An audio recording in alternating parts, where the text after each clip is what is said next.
tarde, se Deus quiser. Estamos aqui em mais um episódio do Despolariza. Hoje tenho comigo o professor de Filosofia e um exemplar de Homo Sapiens, foi assim que ele pediu para ser introduzido, o David Ehrlich. É assim que se diz? Ehrlich, como preferires. Olha, sou pluralista quanto ao meu nome.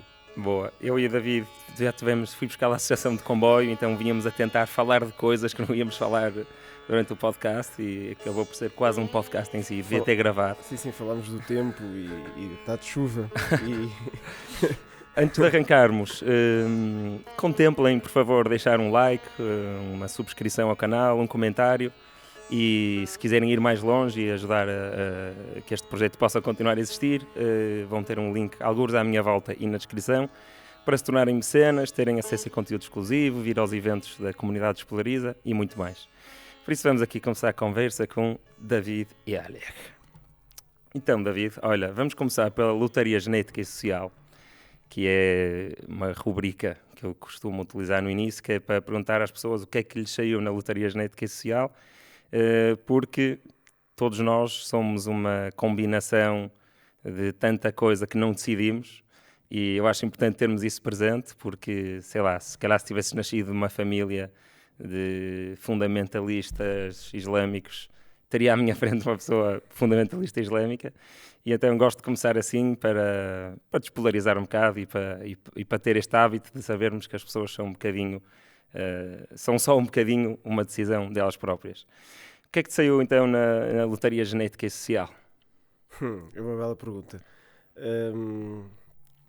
Sabes, tenho dificuldade em responder esse tipo de perguntas porque não tenho uma definição em que me encerre e de certo modo estou permanentemente naqueles versos da música do Paulo de Carvalho, quis saber quem sou e o que faço aqui. Mas calhou-me...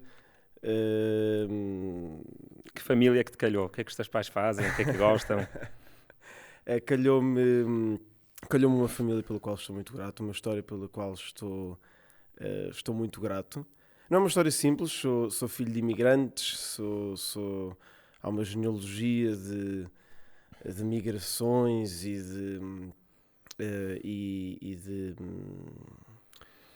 fugas nas gerações acima de mim, mas dentro dessa complexidade genealógica, dentro dessa diversidade étnica e cultural, calhou-me ser parte de uma família que sempre valorizou muito a palavra, o diálogo, o amor.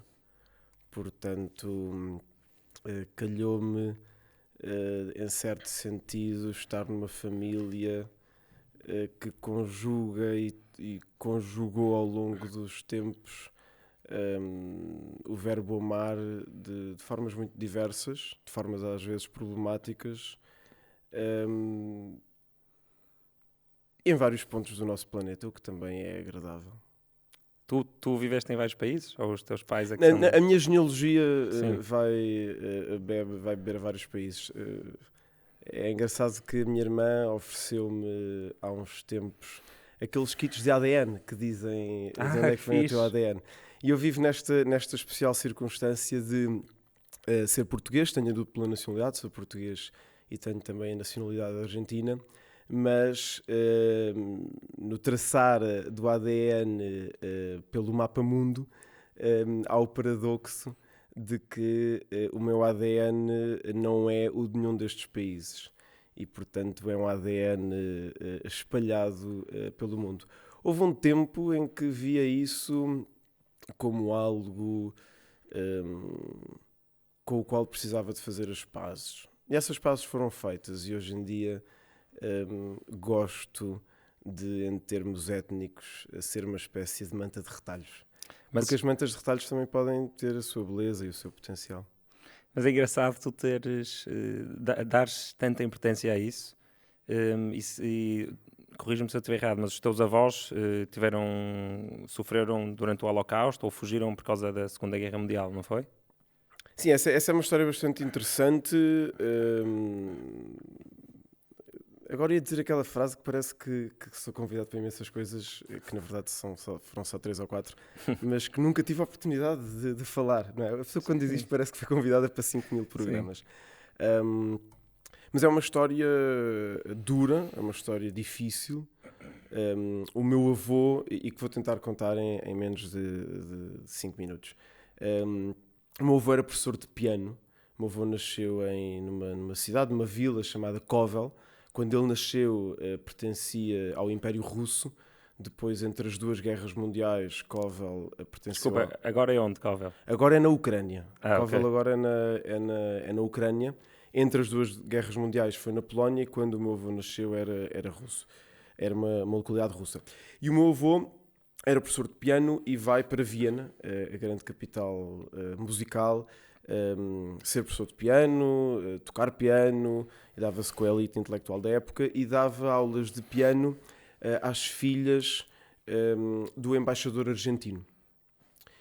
E é aí que em 1900 deixou a mulher e 2 filhos em Kovel, e é aí que em Viena, em 1938, o embaixador lhe diz que ele tem de se ir embora, que é urgente que ele se vá embora, e diz-lhe que ele tem visto de entrada garantido na Argentina, que ele só tinha de conseguir o transporte.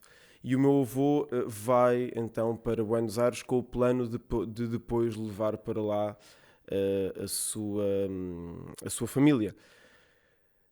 Era imprevisível naquela altura que Hitler invadisse e que o nazismo se expandisse para o leste europeu e, portanto, ele nunca conseguiu levar essa primeira família e que foi morta no Holocausto. E eu até, ao fazer uma investigação sobre isto, consegui descobrir um testemunho direto de alguém que presenciou a sua morte. Podemos falar mais sobre isto se quiseres. E depois o meu avô, em Buenos Aires, conheceu a sua mulher, a minha avó, e juntos tiveram o meu pai. E de certo modo, na minha família sempre se soube desta história. Nunca foi um segredo, mas pelo quão isto é doloroso, também nunca se contava. Era algo que sabíamos que existia. A família que ficou para trás. A família que ficou para trás. Eu precisei, no âmbito de um trabalho terapêutico, no âmbito de um trabalho de fazer as pazes com alguns dos grandes temas da existência, percebi que precisava de dar conta deste recado.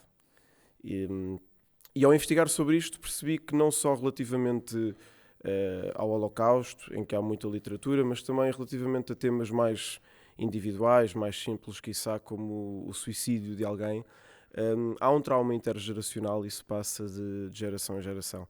Para mim foi muito importante investigar, perceber o que se tinha passado. Contei com a ajuda de alguns bons amigos, grandes amigos aliás, e consegui em poucos meses fazer algo que não sabia que seria possível, que foi descobrir o que aconteceu. E depois foi interessante porque em 2 ou 3 semanas passei pelas várias fases do luto. Fiquei muito triste, fiquei muito zangado ao descobrir o que aconteceu e como aconteceu. E depois fiz as pazes e, sobretudo, trouxe-me, por um lado, uma imensa gratidão. Porque o simples facto de estar vivo, usufruir do dia-a-dia, não ter medo que a polícia me venha bater à porta por ter determinada ideia ou por ter determinada herança genética. Podermos estar aqui a dialogar um com o outro sem ter receio de irmos parar uma masmorra e sermos torturados. O simples facto de vivermos numa sociedade cuja polarização ainda se dá no âmbito das palavras e não no âmbito dos gestos violentos é algo que devemos acarinhar. A história dos meus antepassados é a história da procura por uma sociedade assim. Ao mesmo tempo também me deu uma ideia de não esquecer. Não esquecer. Eu, por exemplo, não sou religioso, não tenho uma vivência religiosa, não acredito em Deus, mas acarinho muito a herança judaica da minha personalidade e da pessoa que sou. E desde que descobri e fiz as pazes com o que aconteceu aos meus antepassados, eu faço questão de celebrar simbolicamente o dia 27 de janeiro, que é o dia em memória das vítimas do Holocausto. É um dia que eu assinalo, de forma muito privada, mas é um dia que eu assinalo e faço novamente as pazes com o que aconteceu. Porque é muito difícil também não estar zangado com isto, não é? Deixa-me só fazer-te então uma pergunta, porque talvez por eu não ter nada parecido na minha vida, não entendo muito bem exatamente o que é que quer dizer com fazer as pazes, porque é fazer as pazes com uma decisão que foi feita pelo teu avô, ou seja, sentes-te um bocadinho zangado com o teu avô, porque para fazer as pazes é uma expressão que se usa quando há uma guerra, não é? Guerra e paz. Por isso, tiveste de fazer as pazes com quem, se tu não tiveste culpa direita? Percebes o que é que eu estou a perguntar? Doutor Tomás, sem querer transformar aqui o nosso diálogo num diálogo de um paciente com o seu psicanalista. Pá, se quiseres, mudamos de assunto. Não, sem problema, sem problema. A verdade é que dei-me conta de que havia em mim, de forma inconsciente, e ao tematizar este passado, se tornou consciente e precisei de fazer as pazes com isso, a ideia de culpa. Um bocadinho como aquela ideia, e a internet tem muitos problemas e tem muitas desvantagens, esta era do digital, mas uma das vantagens é que percebemos que a nossa história é também a história de outros.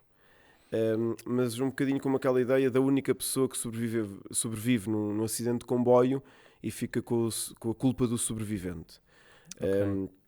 Para gerações de sobreviventes do Holocausto, e o meu avô é um sobrevivente, e é uma personagem, nunca o conheci, mas é uma personagem inspiradora, maravilhosa, e é um sobrevivente, é alguém que recebeu o aviso de que tinha de ir embora e foi embora e sobreviveu ao Holocausto, mas não conseguiu salvar a sua primeira família, sendo descendente da família unida, da família bela e inspiradora, mas que é a segunda família.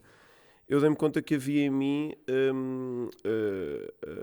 essa culpa do sobrevivente, essa culpa de estar na genealogia que vem depois daquela outra que foi assassinada. E fazer as pazes com isso é muito simples. Eu, por exemplo, fui pesquisar álbuns de família que a minha irmã já tinha também organizado, e a partir da minha investigação há imensos documentos que não estão identificados e consegui encontrar aquilo que com elevado grau de probabilidade é a fotografia da primeira mulher do meu avô paterno e dos seus 2 filhos.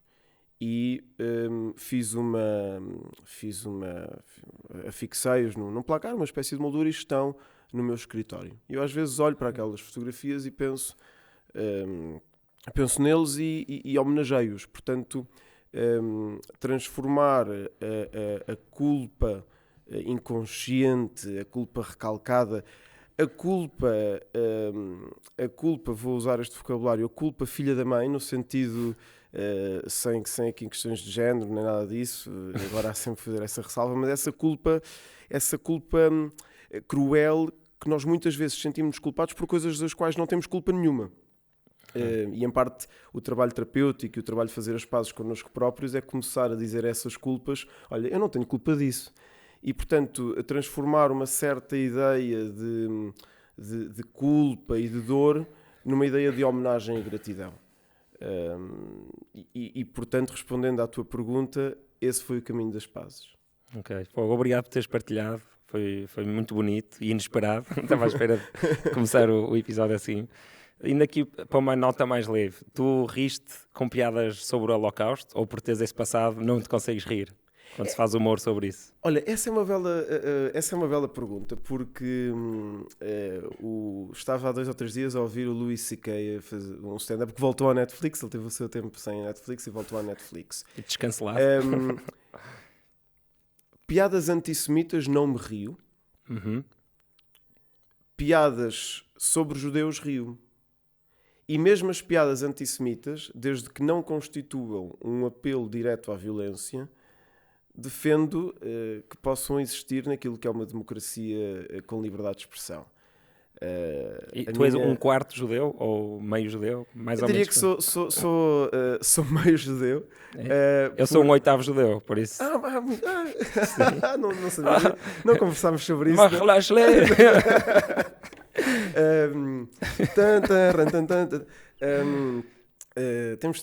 Não sabia disso, não falámos sobre isso na nossa curta viagem de carro até aqui.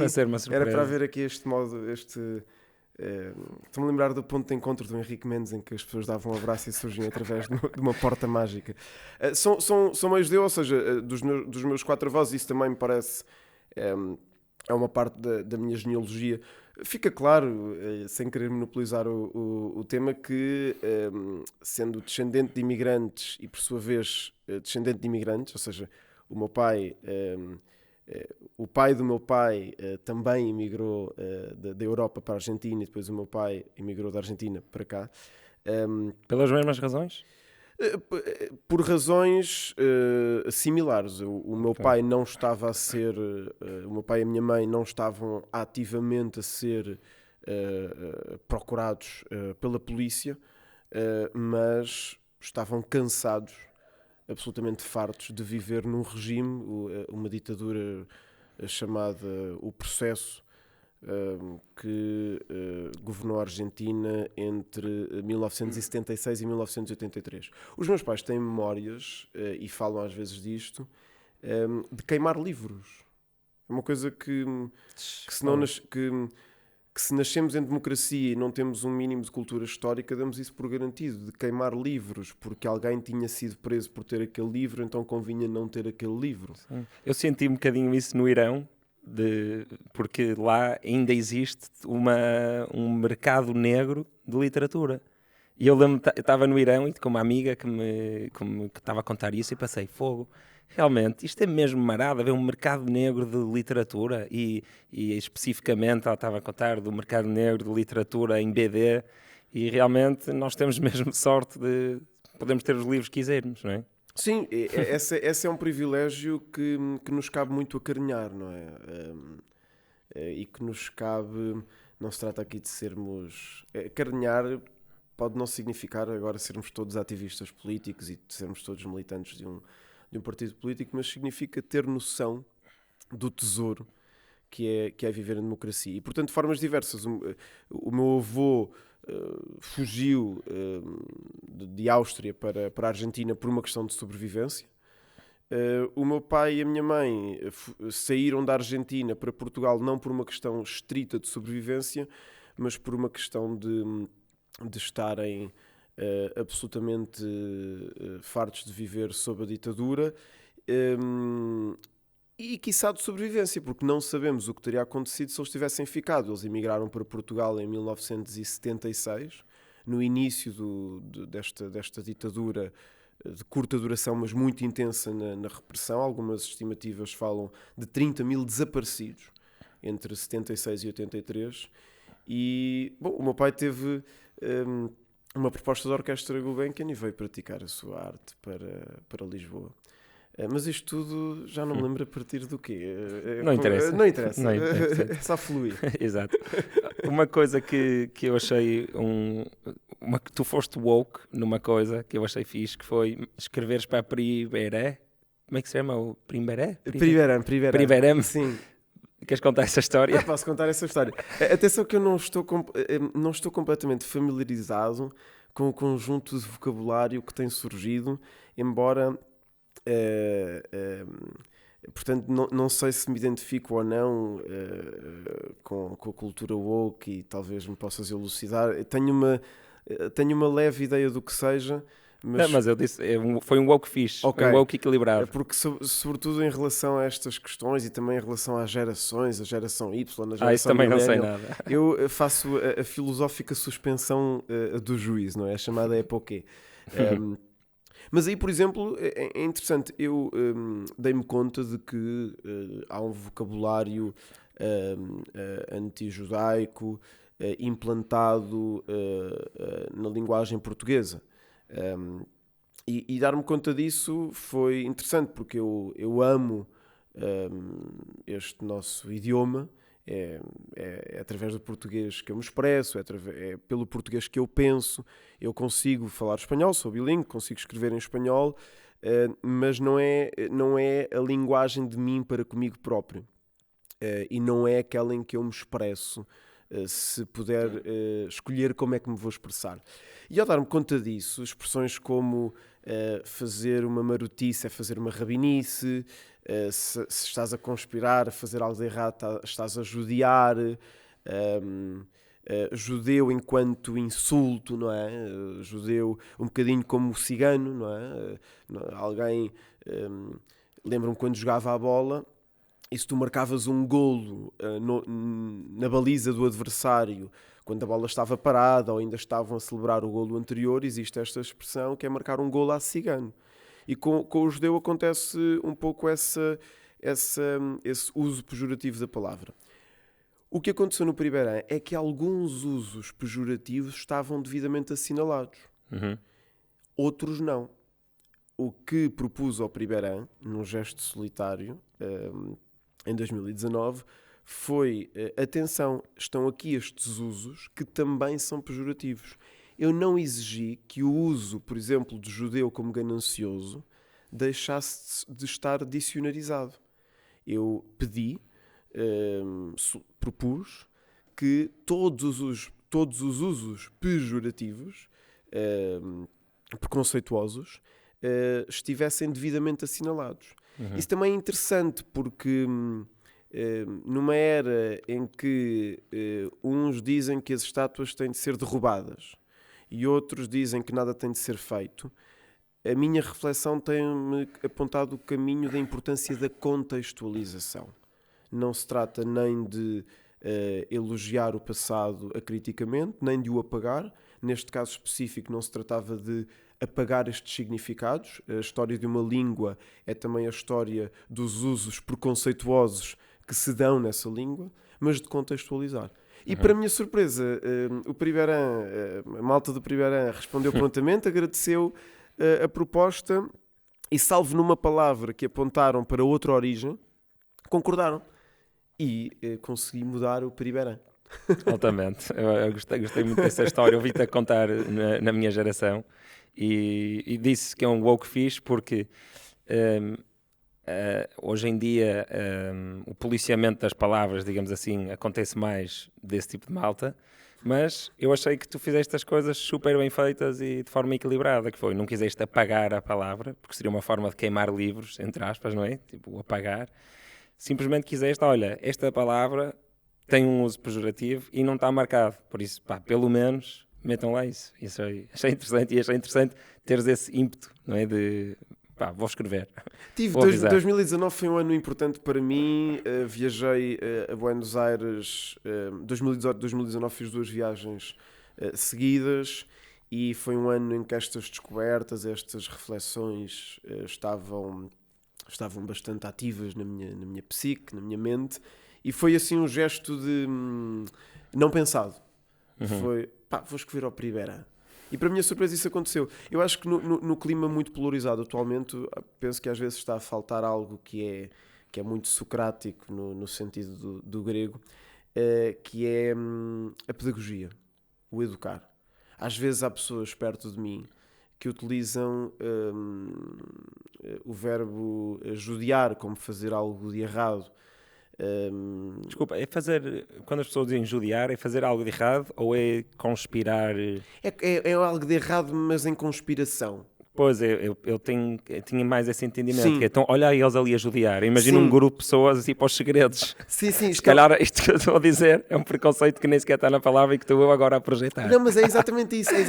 Estão ali a fazer as coisas deles, não é? Estão a fazer algo de errado no sentido de uma conspiração. Okay. Já me aconteceu dizer, olha, não há problema nenhum, eu percebo que tu não tens nada contra o povo judeu, nem que és antissemita, mas já percebeste que esta palavra não é uma palavra muito feliz. E a pessoa, é verdade. Já me aconteceu isso, por exemplo, também com o uso pejorativo da palavra cigano, sendo professor. Palavra deficiente.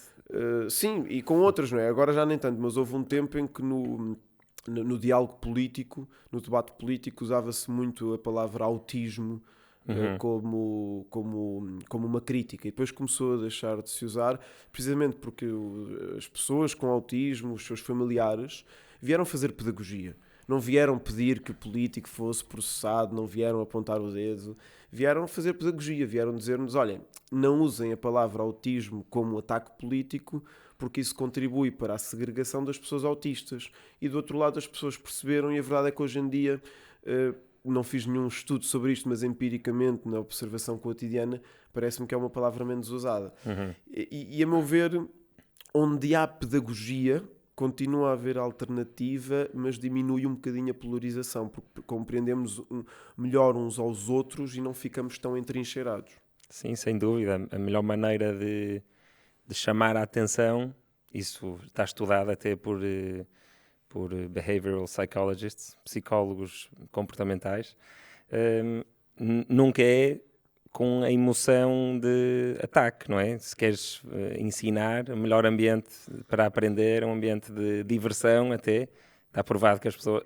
Aliás, a maneira melhor de se aprender e de se lembrar de uma coisa é ensinar. Ensinar num ambiente de diversão. E logo a seguir é aprender num ambiente de diversão. Por isso, realmente, se queremos... Se queremos abrir diálogos, a pior maneira é começar assim, não é? É mais fácil assim. Olha, sabias que usar essas palavras, algumas pessoas não gostam muito, por isso se puderes usar outra era fixe, mas sem... Estou de acordo, ou seja, a não ser casos extremos, não é? Se alguém diz, todos os professores de filosofia judeus com apelidos estranhos deviam morrer já. Bom, essa pessoa se calhar eu não consigo fazer-lhe assim. Olá, estás a ser preconceituoso. Agora, quando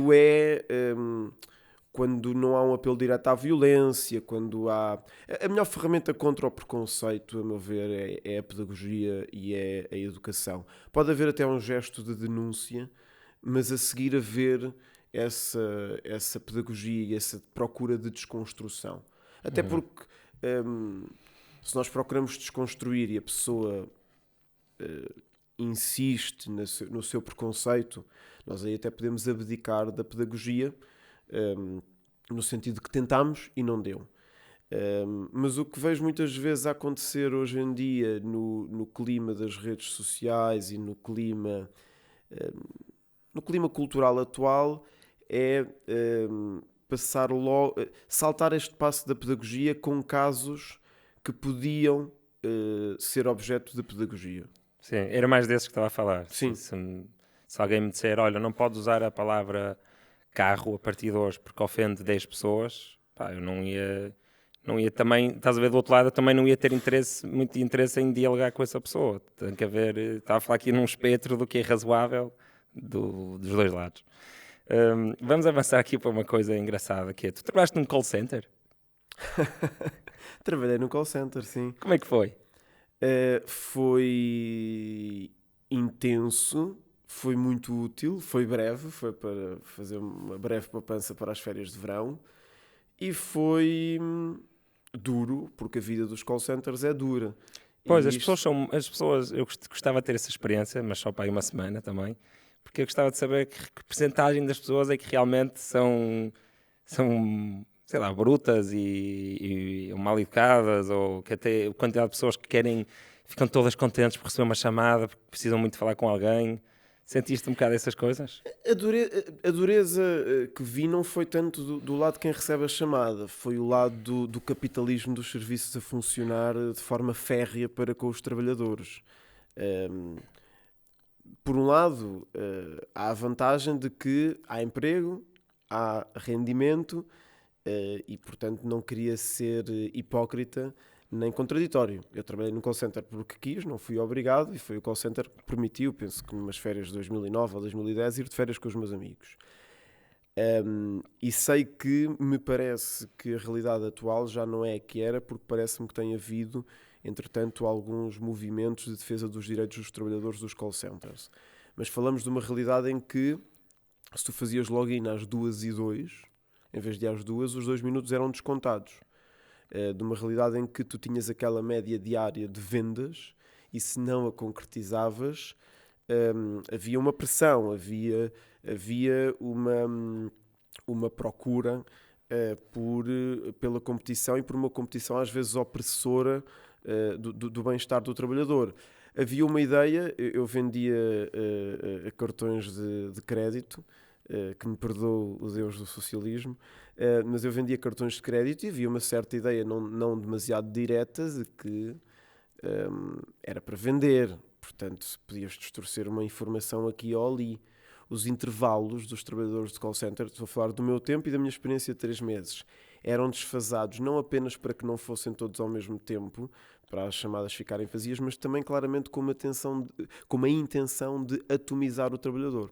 E depois a parte mais diabólica, sem querer transformar isto num manifesto trabalhista na defesa dos novos proletários do setor dos serviços, era que havia pessoas que estavam há muitos anos em call center, mas sempre em trabalho temporário. Portanto, nós não éramos trabalhadores da empresa dona do call center, éramos trabalhadores de uma agência de trabalho temporário que colocava os trabalhadores na empresa que era o call center. E havia trabalhadores que estavam lá há 3 ou 4 anos, ou mais até, mas para não efetivarem, o contrato, imagina, acabava em julho e voltavam a meados de setembro. Supostamente eram vários contratos temporários sucessivos numa situação de permanente precariedade. Portanto, com as pessoas podiam bem, porque é natural, se recebes um telefonema às 21h15 a tentar vender o teu cartão de crédito, que estejas um pouco mal-humorado. Contra a ideia do lucro máximo, é que me posicionei no sentido intelectual. Confesso que não fiz nenhuma luta, fiz o meu trabalho para poder ir de férias. Mas é interessante que me parece que talvez, não estudei mais isto, mas há sociólogos que fizeram esta investigação, o setor dos call centers foi um setor muito proletarizado e talvez tenha havido alguma evolução nos direitos, porque eu acho que a malta dos call centers não ficou parada, não eram só miúdos a querer ir de férias, havia ali mães e pais de família que acho que se mobilizaram para poder continuar a trabalhar, poder continuar a haver capitalismo e vendas, mas numa maneira mais respeitadora dos direitos dos trabalhadores. Sim, e vender um cartão de crédito é uma coisa que, se calhar, há cartões de crédito que permitiram uma família conseguir ter comida esse mês. Isso não é uma coisa má, um cartão de crédito. Disseste no início, perdoem-me os deuses do socialismo, como se um cartão de crédito fosse uma coisa má. Essa é uma questão interessante. Eu uso um cartão de crédito e, portanto, o cartão de crédito não é mau por si. Agora, a venda agressiva do crédito financeiro, a meu ver, nós podíamos... é impressionante como estamos a passar de uma espécie de consulta de psicanálise para um debate ideológico. E ainda vem aí muita coisa. Espetacular.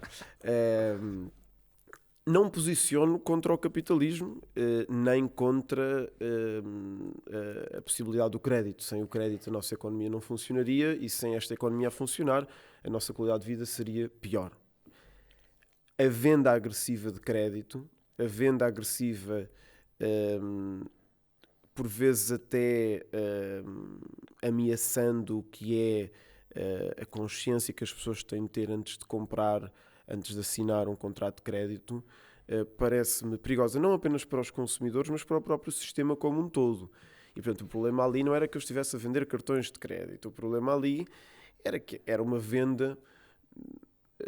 manhosa. Certamente legal, portanto era uma empresa responsável, certamente legal, mas com bastante pressão.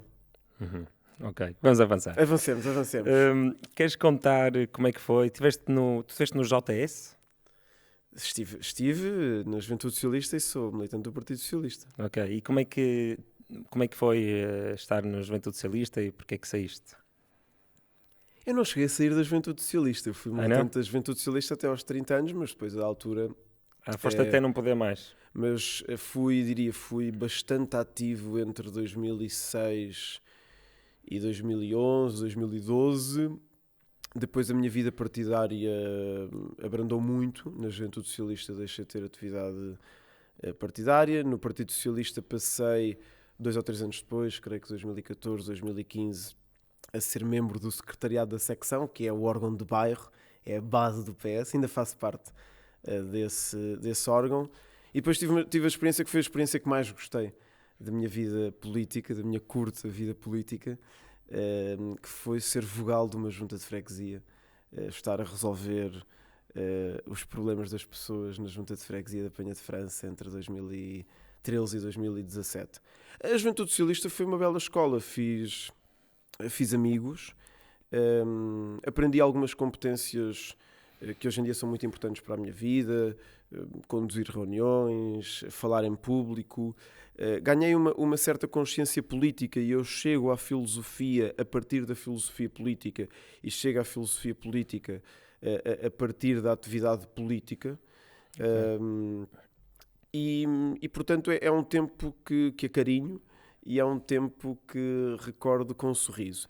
Evidentemente que a política desperta o melhor e o pior do humano e também eu que sou por vezes algo ingênuo e por vezes algo idealista, foi também em alguns momentos um choque de realidade interessante.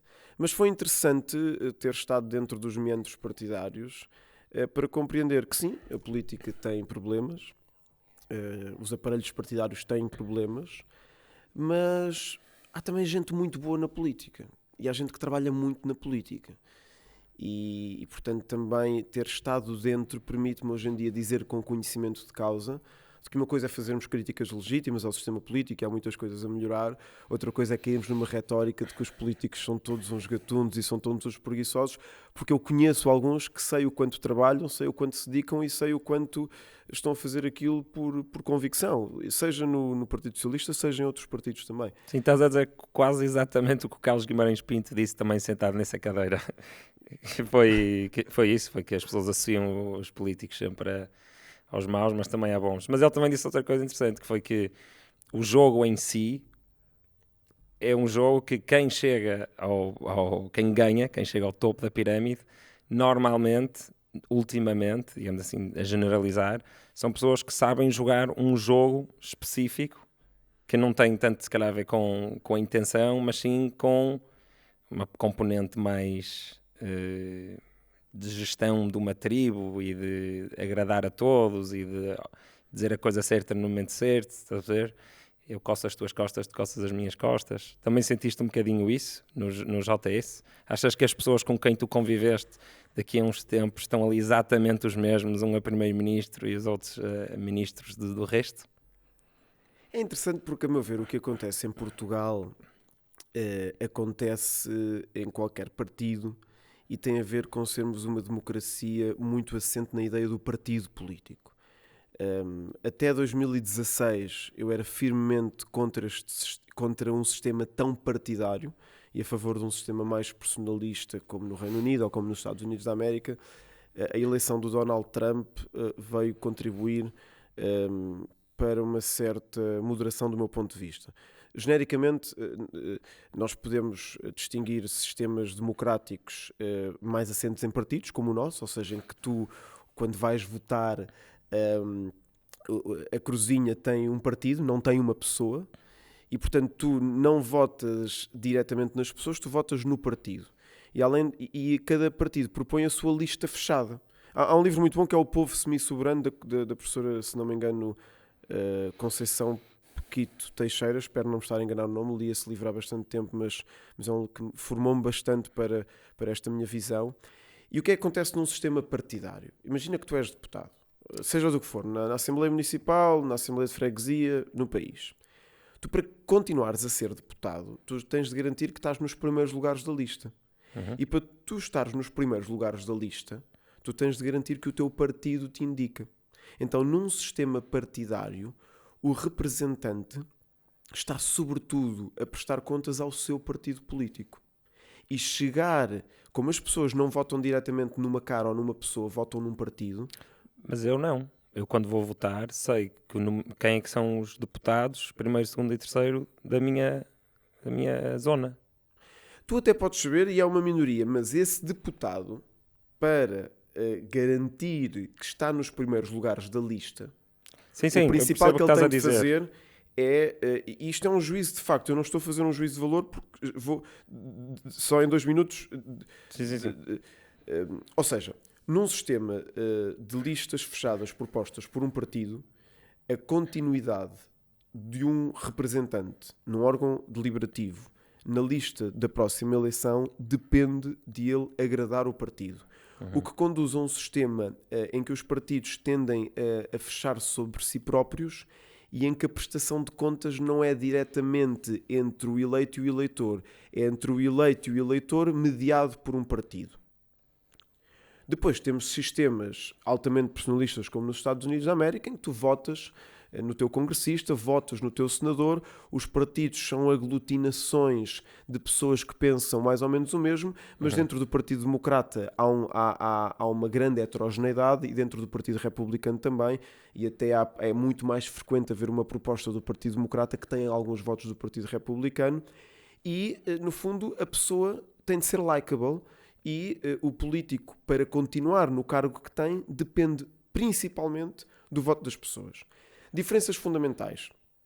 O sistema personalista é muito mais sensível a captar pessoas da sociedade civil e é muito mais fácil alguém com carisma, alguém com reconhecimento profissional projetar-se. Basta pensar que a carreira do Barack Obama, entre iniciar os primeiros passos na política a sério e ser eleito Presidente da República, foram 12 anos.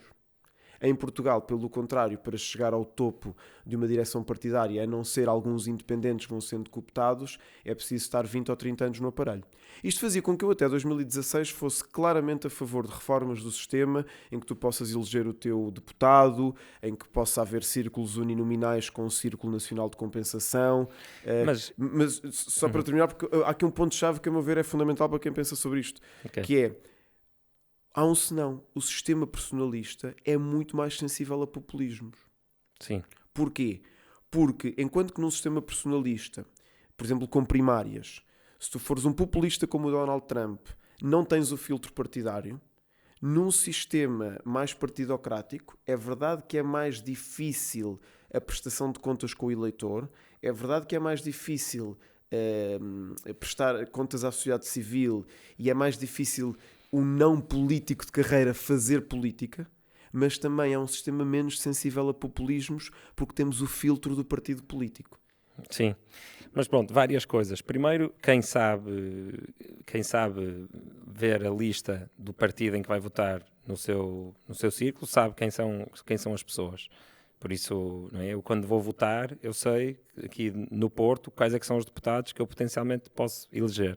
Mas não deixa de ser verdade o que tu disseste, que ele tem que depois prestar contas internamente. E tem disciplina partidária, não é? Tem a disciplina de voto, que é uma figura instituída. Sobre o que aconteceu ao Trump, há um livro que eu não recomendo muito, quer dizer, recomendo a primeira metade, que é Why We're Polarized, do Ezra Klein, porque no fundo é a primeira metade muito interessante, com artigos sobre psicologia, sobre tudo o que é mais científico à volta da polarização e um bocado sobre a história dos Estados Unidos. E depois o último texto do livro, no fundo, é dizer porque é que a polarização é culpa da direita americana. Por isso é um bocado um contrassenso. Mas ele explica lá uma coisa muito interessante, que é isso que tu disseste do Donald Trump. Ele foi o primeiro a conseguir fazer isso, porque pelos vistos, depois eu mando se quiseres para leres melhor, porque eu provavelmente não vou contar direito, mas dentro do Partido Republicano há uma espécie de pessoas mais sénior que tinham o poder para, mesmo que houvesse uma pessoa super populista, esses séniores, como conhecem os valores do partido e, estás a ver, e que estão ali há mais tempo e conhecem melhor o que é que aquilo representa a nível de hierarquia de valores, tinham esse poder, mas por alguma razão, que eu não já me lembro muito bem qual foi, o Trump conseguiu escapar-se a isso.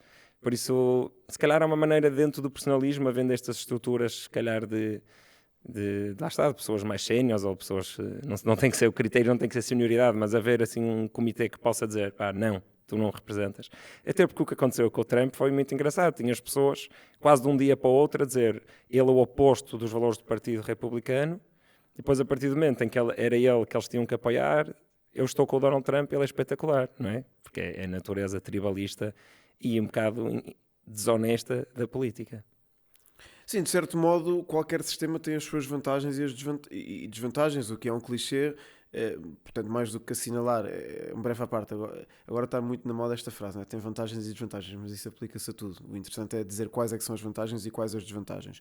Portanto, há uma possibilidade, por exemplo, que é a lista plurinominal aberta. em que cada partido continuaria a propor a sua lista, mas imagina, tu tens 30 deputados pela zona X e em vez de votares num partido, tu pões 20 cruzinhas. Ou seja, podes votar Manuel, Joaquim, Joana do partido Y e depois do partido Z. O que acontece aí é que passa a haver competição entre os candidatos a deputados do mesmo partido. Porque se tu e eu somos do mesmo partido e vamos para a rua fazer campanha para as pessoas votarem no nosso partido, o partido do Tomás e do David, o partido TD, e pá, as pessoas votam no partido e pronto, tudo bem. Agora, imagina que as pessoas podem não só votar no partido, mas podem votar na cruz que diz Tomás ou na cruz que diz David. Eu continuo a achar que um sistema como o que temos pode mudar no sentido de haver maior personalização. Contudo, já não estou tão seguro disso com a ascensão na última década dos populismos. Porque, por exemplo, parece-me, de falar com algumas pessoas que colaboraram nas mesas eleitorais, de ler, portanto, mais uma vez sem nenhum dado por A mais B igual a C, mas de alguma observação cotidiana, que o Chega tem atraído novos eleitores. Portanto, malta que não votava vai pela primeira vez para votar neste que diz as verdades e não sei o quê. Eu não sei até que ponto é que é melhor uma não participação cívica do que uma participação cívica radicalizada. Mas isso é um adjetivo, radicalizada, que tu achas, mas essas pessoas com certeza não acham, não é? Não acham que seja radicalizada. Acham que estão a votar numa pessoa que finalmente está a dizer as verdades e que finalmente vai pôr as coisas no eixo. Eu gosto muito quando tu fazes isso frequentemente no podcast, que é a pessoa usa uma palavra e tu dizes, mas como é que sabes que as pessoas que são objeto dessa palavra não se qualificariam com essa palavra? Sim. Como é que nós diríamos que o Chega é radicalizado de uma forma objetiva? Diríamos objetivamente que o Chega é um partido radicalizado quando põe em causa, através de declarações, valores que estão na Constituição da República. Atenção, alguém do Chega dirá, é radicalizado para bem. E eu digo, é radicalizado para mal. Mas se por radical se entende sair do consenso estabelecido, é objetivo que é um partido radicalizado. E isto para voltar à questão de maior participação pode não significar a melhor participação. E isso ficou claro com a eleição do Trump, não é? Ou seja, haver um novo político que vem de fora do sistema, quer dizer, Donald Trump já se tinha candidatado, mas o ponto a que eu quero chegar de forma clara é, se até a ascensão dos populismos nos últimos anos eu me posicionava intelectualmente de forma clara a favor de reformas do sistema político que aumentassem a personalização e diminuíssem o poder dos partidos políticos, hoje em dia estou mais na dúvida, deixei de ter um ponto de vista tão definido, porque sim, parece-me que uma democracia assente em partidos tem problemas ao nível da prestação de contas perante a sociedade civil e da atratividade de pessoas novas para a política, mas tem vantagens ao nível de uma certa estabilização. Para além disso, aconteceu em Portugal uma coisa muito interessante e que também me veio fazer repensar, que é mesmo num sistema partidocrático, houve a ascensão de novos partidos, houve a afirmação de novos partidos e houve a afirmação de novas personalidades nesses partidos, vindo a colocar em causa o meu ponto de vista anterior, que é o de que mesmo um sistema partidário como o português, que é um sistema altamente assente em partidos, permitiu que houvesse novos partidos, mas não construídos à volta de uma pessoa. E isso é interessante. E para finalizar, não vejo isto suficientemente valorizado em alguns discursos. Achei muito interessante o surgimento de novos partidos na nossa democracia nos últimos 10 anos. Eu achei muito importante e fiquei feliz que tivesse acontecido. E isso é algo que nós devemos valorizar, porque é a prova de vitalidade da democracia. Em certo sentido, o Chega a mim causa-me mais do que zanga, porque é difícil eu ficar zangado com algo, causa-me tristeza. Fico triste ao ler algumas daquelas ideias, fico desiludido. Mas ainda assim é preferível que aquelas pessoas estejam a votar num partido que faz as suas propostas e combate no jogo democrático, do que estarem a não manifestar isso como numa panela de pressão e depois resultarem em violência nas ruas. Portanto, é bom para a democracia que tenha surgido esta pluralidade de partidos.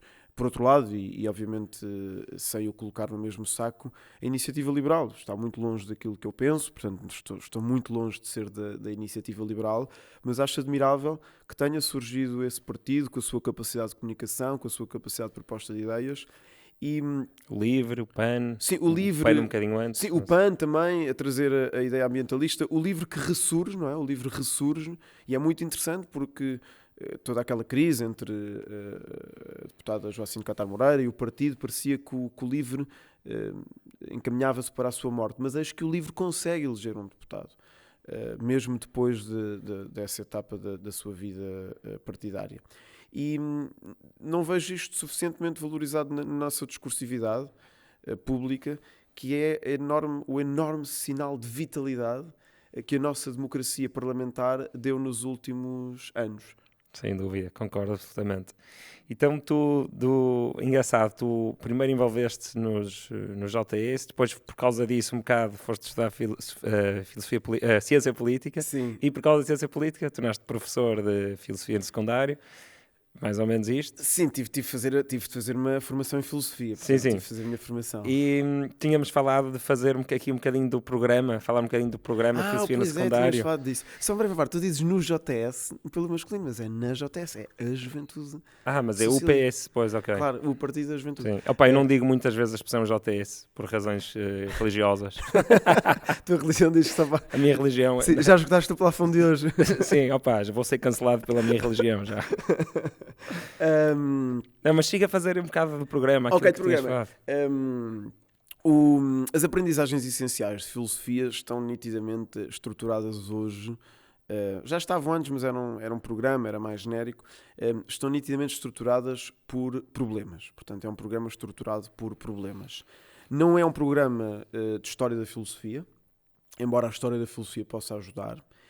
E contrariamente ao que as pessoas acham, e também contrariamente às vezes àquilo que é a prática de sala de aula, não é um programa de autores, é um programa com autores. Portanto, os autores são relevantes na medida em que contribuem para pensar um problema. E a ideia que tinha era passarmos por estes problemas. Como ouvi alguns dos podcasts teus, alguns já presumo qual seja a tua posição, os teus ouvintes também, mas seria interessante percorrermos as aprendizagens essenciais de filosofia, que são o atual programa. Já não há programa, chamam-se aprendizagens essenciais, e percebermos em cada um destes problemas onde é que te posicionas. Até porque isto é o que eu acho mais interessante do programa de filosofia, aprendizagens essenciais, que é o de que se for lecionado, não gosto da palavra lecionado, se for orientado com alguma neutralidade por parte do docente, com disponibilidade para o diálogo, com a aprendizagem de cada uma das teses em confronto de forma genuína, quais as razões para, e privilegiando momentos de pensamento crítico em aula, verdadeiramente é uma oportunidade, não apenas para que o estudante de ensino secundário, mas qualquer pessoa que contacte com este programa, reflita e se posicione. Portanto, vamos a isto. Ok. Ora, o programa começa com lógica, portanto, muita lógica, e depois o primeiro problema é o problema do livre-arbítrio.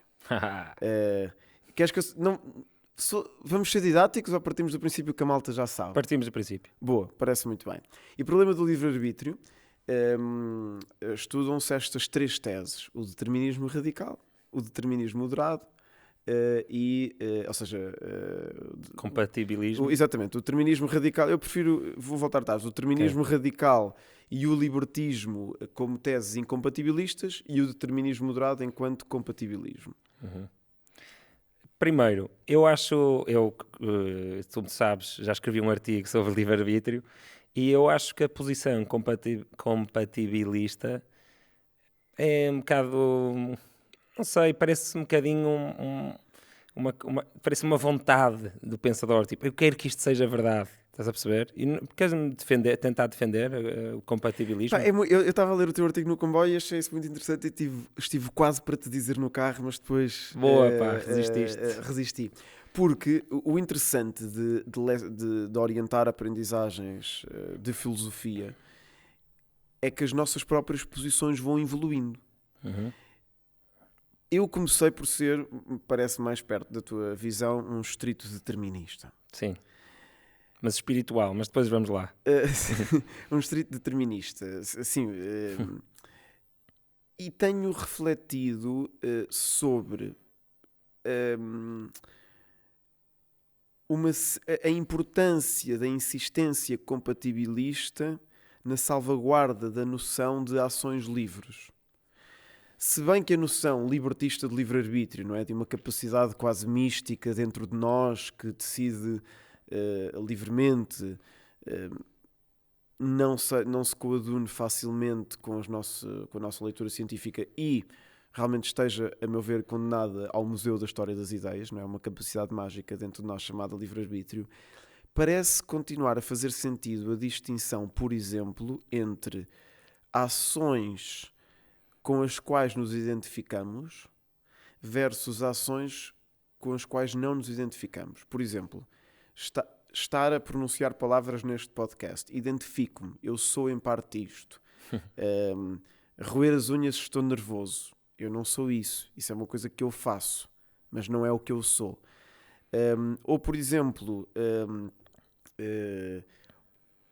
optarmos por estar aqui no podcast em vez de um nós se levantar e ir embora, podendo levantar-nos e ir embora, ou esta mesma ação, imaginando que o Rui tinha trancado a porta. Portanto, o determinismo radical, o determinismo tout court, o determinismo puro e duro, se bem que me parece bastante pertinente na sua crítica da noção clássica de livre-arbítrio, parece não dar conta destas nuances. Mas isto é uma nuance psicológica para mim, não tem a ver com livre-arbítrio isso para mim, porque tu roeres as unhas ou dizeres as últimas 20 palavras que disseste são ambos consequência da física, são ambos consequência do Big Bang, são ambos consequência de uma combinação de sinapses e químicos dentro da tua cabeça. No mundo físico, o que é que distingue roer as unhas das palavras? O compatibilista diria que tu tens razão, mas ainda assim há que distinguir aquelas ações, é a chamada a análise condicional das possibilidades alternativas, ou seja, se tu não tivesses querido fazer, não terias feito. Então imaginemos o seguinte, imaginemos que quando tínhamos ido beber café, antes daqui da edição, a senhora, depois as experiências mentais em filosofia ficam sempre muito humorísticas, mas a senhora que me serviu um café tinha-te apontado uma pistola e tinha dito: Tomás, eu gosto muito... Sabia o meu nome e tudo. Sim. Sabia o teu nome e dizia: Tomás, tu tens de beber um café, um café com o David, porque senão, pá, eu dou-te aqui um tiro. E tu bebias o café, não anunciavas à polícia e vinhamos cá. É falsa a condicional se não tivesse... tu bebeste o café porque foste obrigado. Esse agir tem algo de profundamente diferente face ao agir com o qual te identificas. Ou seja, um exemplo dado pelos compatibilistas clássicos é o exemplo, por John Locke, é o exemplo da sala fechada. Imagina que tu estás a estudar numa sala fechada e tu estás a estudar porque queres estudar. e a porta está aberta. Essa é uma ação livre. Para os compatibilistas clássicos, essa é uma ação livre. Porque se tu não tivesses querido, não o terias feito.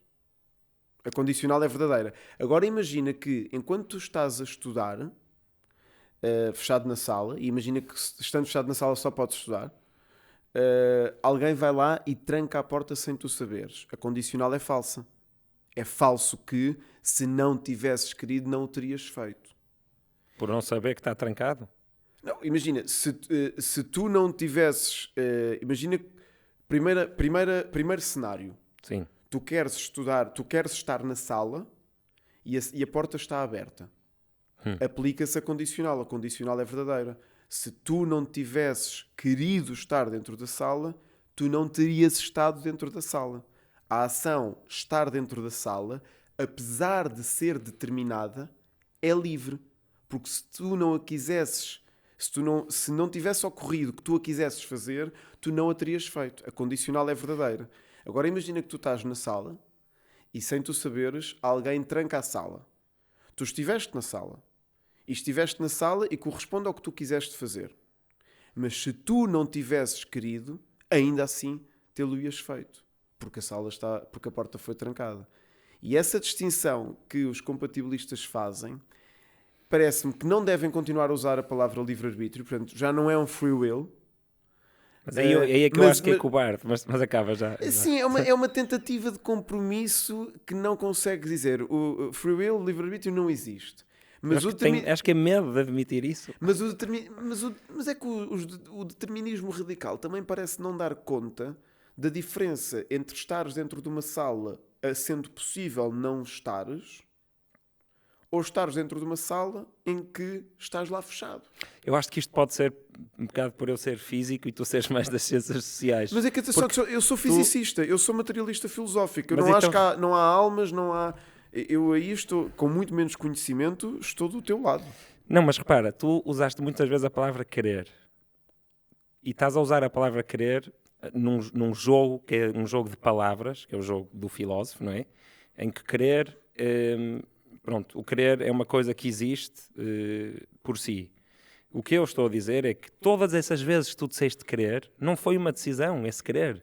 Esse querer também foi uma consequência do Big Bang.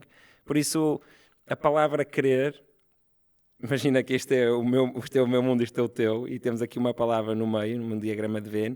O querer para ti, neste jogo de palavras, quer dizer uma coisa mais estanque do que para mim, porque o querer para mim implica uma sinapse e milhões de reações neuroquímicas que estão a ser orientadas pelas regras do cosmos. Eu concordo contigo, e há uma autora que apenas explorei e que gostaria de conhecer melhor, mas que naquilo que explorei me parece muito interessante. Ela, que é a Patricia Churchland, que trabalha na fronteira entre a filosofia e as neurociências.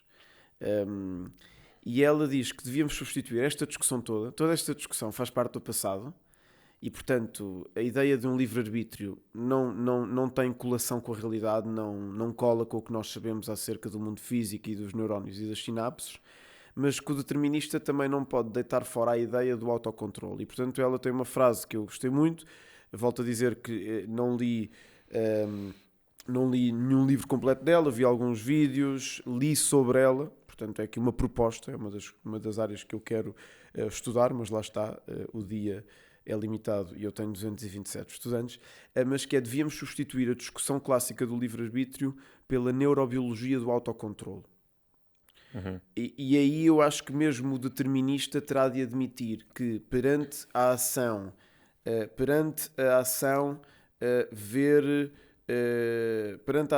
encomendar um tabuleiro. Encomendar pela internet um tabuleiro. Tabuleiro, ninguém se lembra. Sim, aqueles tabuleiros de apoiar a comida. Sim. Foi pensar nisso, não sei porquê. Imagina, se tu tens uma fixação por tabuleiros, ou és um hoarder, não é? Colecionas coisas e tens um vício com compras online, bom, isso estaria numa escala muito reduzida de autocontrole.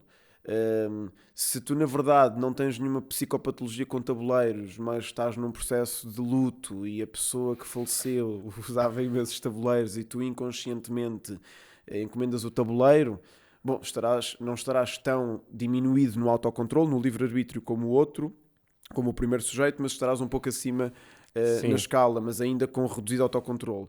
Se pelo contrário, face à ideia de comprar um tabuleiro, o teu cérebro tem autocontrole, bom, tu estarias mais acima na escala. Esta parece uma proposta muito interessante. Mas deixa-me só dizer uma coisa. Eu acredito que existe autocontrole. E concordo com essa senhora. Existem graus de autocontrole, existe tudo. E se calhar a razão pela qual eu não me sinto ansioso em relação a não ter livre-arbítrio é porque eu acredito que tu consegues tomar decisões na mesma. Eu acredito que tu, no teu cérebro, consegues... Mas desculpa, o que é que entendes então por tomar uma decisão? É isto que eu vou dizer agora. Diria que tomar uma decisão é uma expressão cujo sentido é correlativo à assunção de que há livre-arbítrio. É como estares a ver um balé. E tu está a ver um balé dentro do teu cérebro que é os teus pensamentos. E tu estás a observar e estás na mesma a ver, ok, estou indeciso de comprar um carro e tens ali os carros todos, os prós e os contras, e tu realmente estás a analisar os prós e os contras todos de qual é o melhor carro para comprar e chegas a uma decisão e fizeste todo esse processo, ou seja, tu tomaste uma decisão baseada na informação que existia, mas não podia ter acontecido de outra maneira. Ou seja, é como estares a ver um bailado que o teu cérebro está a criar. Tu és o observador. Sim, e o observado. Eu aqui parece-me interessante depois também trazer outro problema do determinismo. E atenção que isto é vindo de alguém que há 3 anos seria firme determinista. Portanto, eu quero fazer esta ressalva. Eu fui, em termos intelectuais, firme determinista. Tenho uma imagem fisicista do mundo, portanto, a meu ver, tudo o que existe é a matéria, o que ainda não se descobriu é a matéria que está por descobrir, e portanto não sou dualista e muito longe de acreditar que há uma alma racional que tem livre-arbítrio. Um problema do determinismo é que o determinismo parece propor um dogma que tu, como físico, saberás melhor do que eu acerca da física quântica, mas que a física quântica parece, numa das interpretações, vir pôr em causa, que é a ideia de que a natureza funciona por A mais B. A meu ver, é possível nós sermos firmemente materialistas e fisicistas e dizermos, num esquema subatómico, há uma dose de aleatoriedade, nunca vamos descobrir as leis da física aí porque elas não existem. É uma proposta, não estou a dizer... Okay. É uma proposta. E, portanto, na medida em que o funcionamento do cérebro depende de a conjugação de imensas partículas subatómicas e na medida em que no domínio subatómico parece haver alguma aleatoriedade, tu não estás determinado. Também não tens livre-arbítrio. Há 2300 anos, quer dizer, não foi Epicuro, foi Lucrécio a falar sobre Epicuro. Lucrécio, no seu poema sobre a natureza das coisas, a expor o pensamento epicurista, fala disto, que diz-nos que os átomos têm um desvio. E o facto dos átomos terem desvios imprevistos, aleatórios, faz com que os deterministas não tenham razão. É que um determinista critica a fé cega do libertista no livre-arbítrio como quimera, como fantasia, mas parece aceitar acriticamente outra fantasia, a ideia de que tudo, e absolutamente tudo na natureza está sujeito à lei da causa e efeito. Tens razão, é um dogma na mesma, mas o que tu disseste é engraçado, isso está no artigo que eu escrevi, que se chama Livre-arbítrio e Multiversos. Se quiserem ler, está em despolariza.pt. E eu lá falo precisamente dessa fuga para a física quântica, que é engraçado porque também acontece muito no domínio da espiritualidade, porque a palavra quântica tem esta mistura de mistério e científico ao mesmo tempo, então é absolutamente perfeita para vendedores de banha da cobra. E há até uma medicina quântica, não é? Sim, há tudo com a palavra quântica. Porque lá está, para o utilizador, para o potencial cliente, dá aquele ar de ser científico, mas em simultâneo é uma área da física tão misteriosa que é quase impossível a pessoa ir ao Google tentar entender se a terapia funciona ou não. Sim. Está perfeito. Sim, é a palavra perfeita para... E eu tenho muita dificuldade em falar sobre isso porque não sou físico. Agora, parece-me que a física quântica... há eventos na física quântica, e tu saberás melhor do que eu, que parecem pôr em causa, ou pelo menos levantar a necessidade disso ser defendido de forma mais sólida, a ideia de uma causalidade universal que se aplica a todo o objeto e a todo o fenómeno. Pronto, então voltando ao artigo, eu lá falo disso, mas engraçado teres falado desse do Lucrécio, porque antigamente, até há relativamente pouco tempo, sei lá, 300 anos, 400 anos, acreditava-se que quando se lançava uma moeda ao ar, e aquilo levava com vento, levava com o atrito do ar, levava com pó, que era uma coisa aleatória, era um evento aleatório, que era impossível medir. Só que depois, o nosso entendimento do cosmos e das leis da física, chegámos a um ponto em que nós já conseguimos, no momento de lançamento da moeda, sabendo as condições iniciais, a velocidade de rotação, a quantidade de vento, a quantidade de pó, a densidade do ar, conseguimos calcular ao milímetro onde é que aquilo vai pousar. Por isso isto é a primeira crítica contra a fuga para a física quântica, que é aquilo que nos parece aleatório hoje, poderemos descobrir que afinal não é aleatório. A segunda crítica à fuga para a física quântica é que o facto de tu não... Aliás, a física quântica... há uma crítica ao teísmo que é God of the Gaps, não é? Que é as pessoas que acreditam em Deus e que o tentam defender de forma científica, que eu acho que é a forma errada, estão sempre a dizer, não, Deus está aqui neste mistério da física que ainda não foi descoberto, e depois isso é resolvido e arranjam outro. É o God of the Gaps. E acho que há também um free will of the gaps, de quem quer tanto que o livre-arbítrio exista, que sempre que há um buraquinho onde possa haver incerteza, dizem que é lá. O Roger Penrose, mais na área da consciência e menos na área do livre-arbítrio, está a estudar precisamente a possibilidade de alguns fenómenos quânticos poderem, como é que eu te explicar? Fenómenos quânticos de aleatoriedade poderem afetar a parte macro do teu cérebro. E isso também é uma possibilidade para o livre-arbítrio. Ou seja, eu nesse artigo deixo várias possibilidades em aberto para o livre-arbítrio. Sim, eu genericamente estou de acordo contigo que o uso clássico do livre-arbítrio não tem neste momento um modo sólido de o defender à luz das evidências empíricas, e acho que ambos estamos de acordo em não sermos free will libertarians, não é? Libertistas. Mas seja uma espécie de escala na neurobiologia do autocontrolo, seja outra palavra que me parece interessante, que é florescimento, não é? Esta ideia de tu seres capaz de fazer ações com que te identificas, ampliar o teu repertório de ações possíveis. No fundo, qualquer psicoterapeuta te dirá que há uma diferença entre o paciente que entra no consultório na primeira vez a nível das suas possibilidades de viver uma vida livre, e quando finaliza e trabalhou os seus traumas e trabalhou os seus problemas, e há todo um mar de possibilidades. Um autor que eu gosto muito, que é o Carl Rogers, define a cura psicoterapêutica como essa abertura à vida como processo. E parece-me então que o determinista estrito põe tudo no mesmo saco. Está certo ao dizer que o livre-arbítrio é uma categoria do passado, mas então ela tem de ser substituída por outra distinção ou por alguma escala, porque manifestamente há determinadas ações que parecem ser mais livres ou estar mais de acordo connosco próprios do que outras. Agora, sem dúvida, é muito provável que se o mundo voltasse ao início com as mesmas leis e os mesmos objetos iniciais, tu e eu estivéssemos aqui novamente a falar um com o outro. Então achas que isto estava previsto no Big Bang? É um bocado romântico perguntar isto. Achas que esta conversa estava nas... Desliguem os micros. Rui, achas que isto... Rui, vai, sai da sala, se estava nas estrelas que nós íamos ter esta conversa? Eu acredito que sim. Mas eu sou um romântico. É que depois quando tu... Não, eu acredito que sim. Deixa-me reformular. Toda a evidência aponta para que sim. Posso estar errado. É aí que fico muito...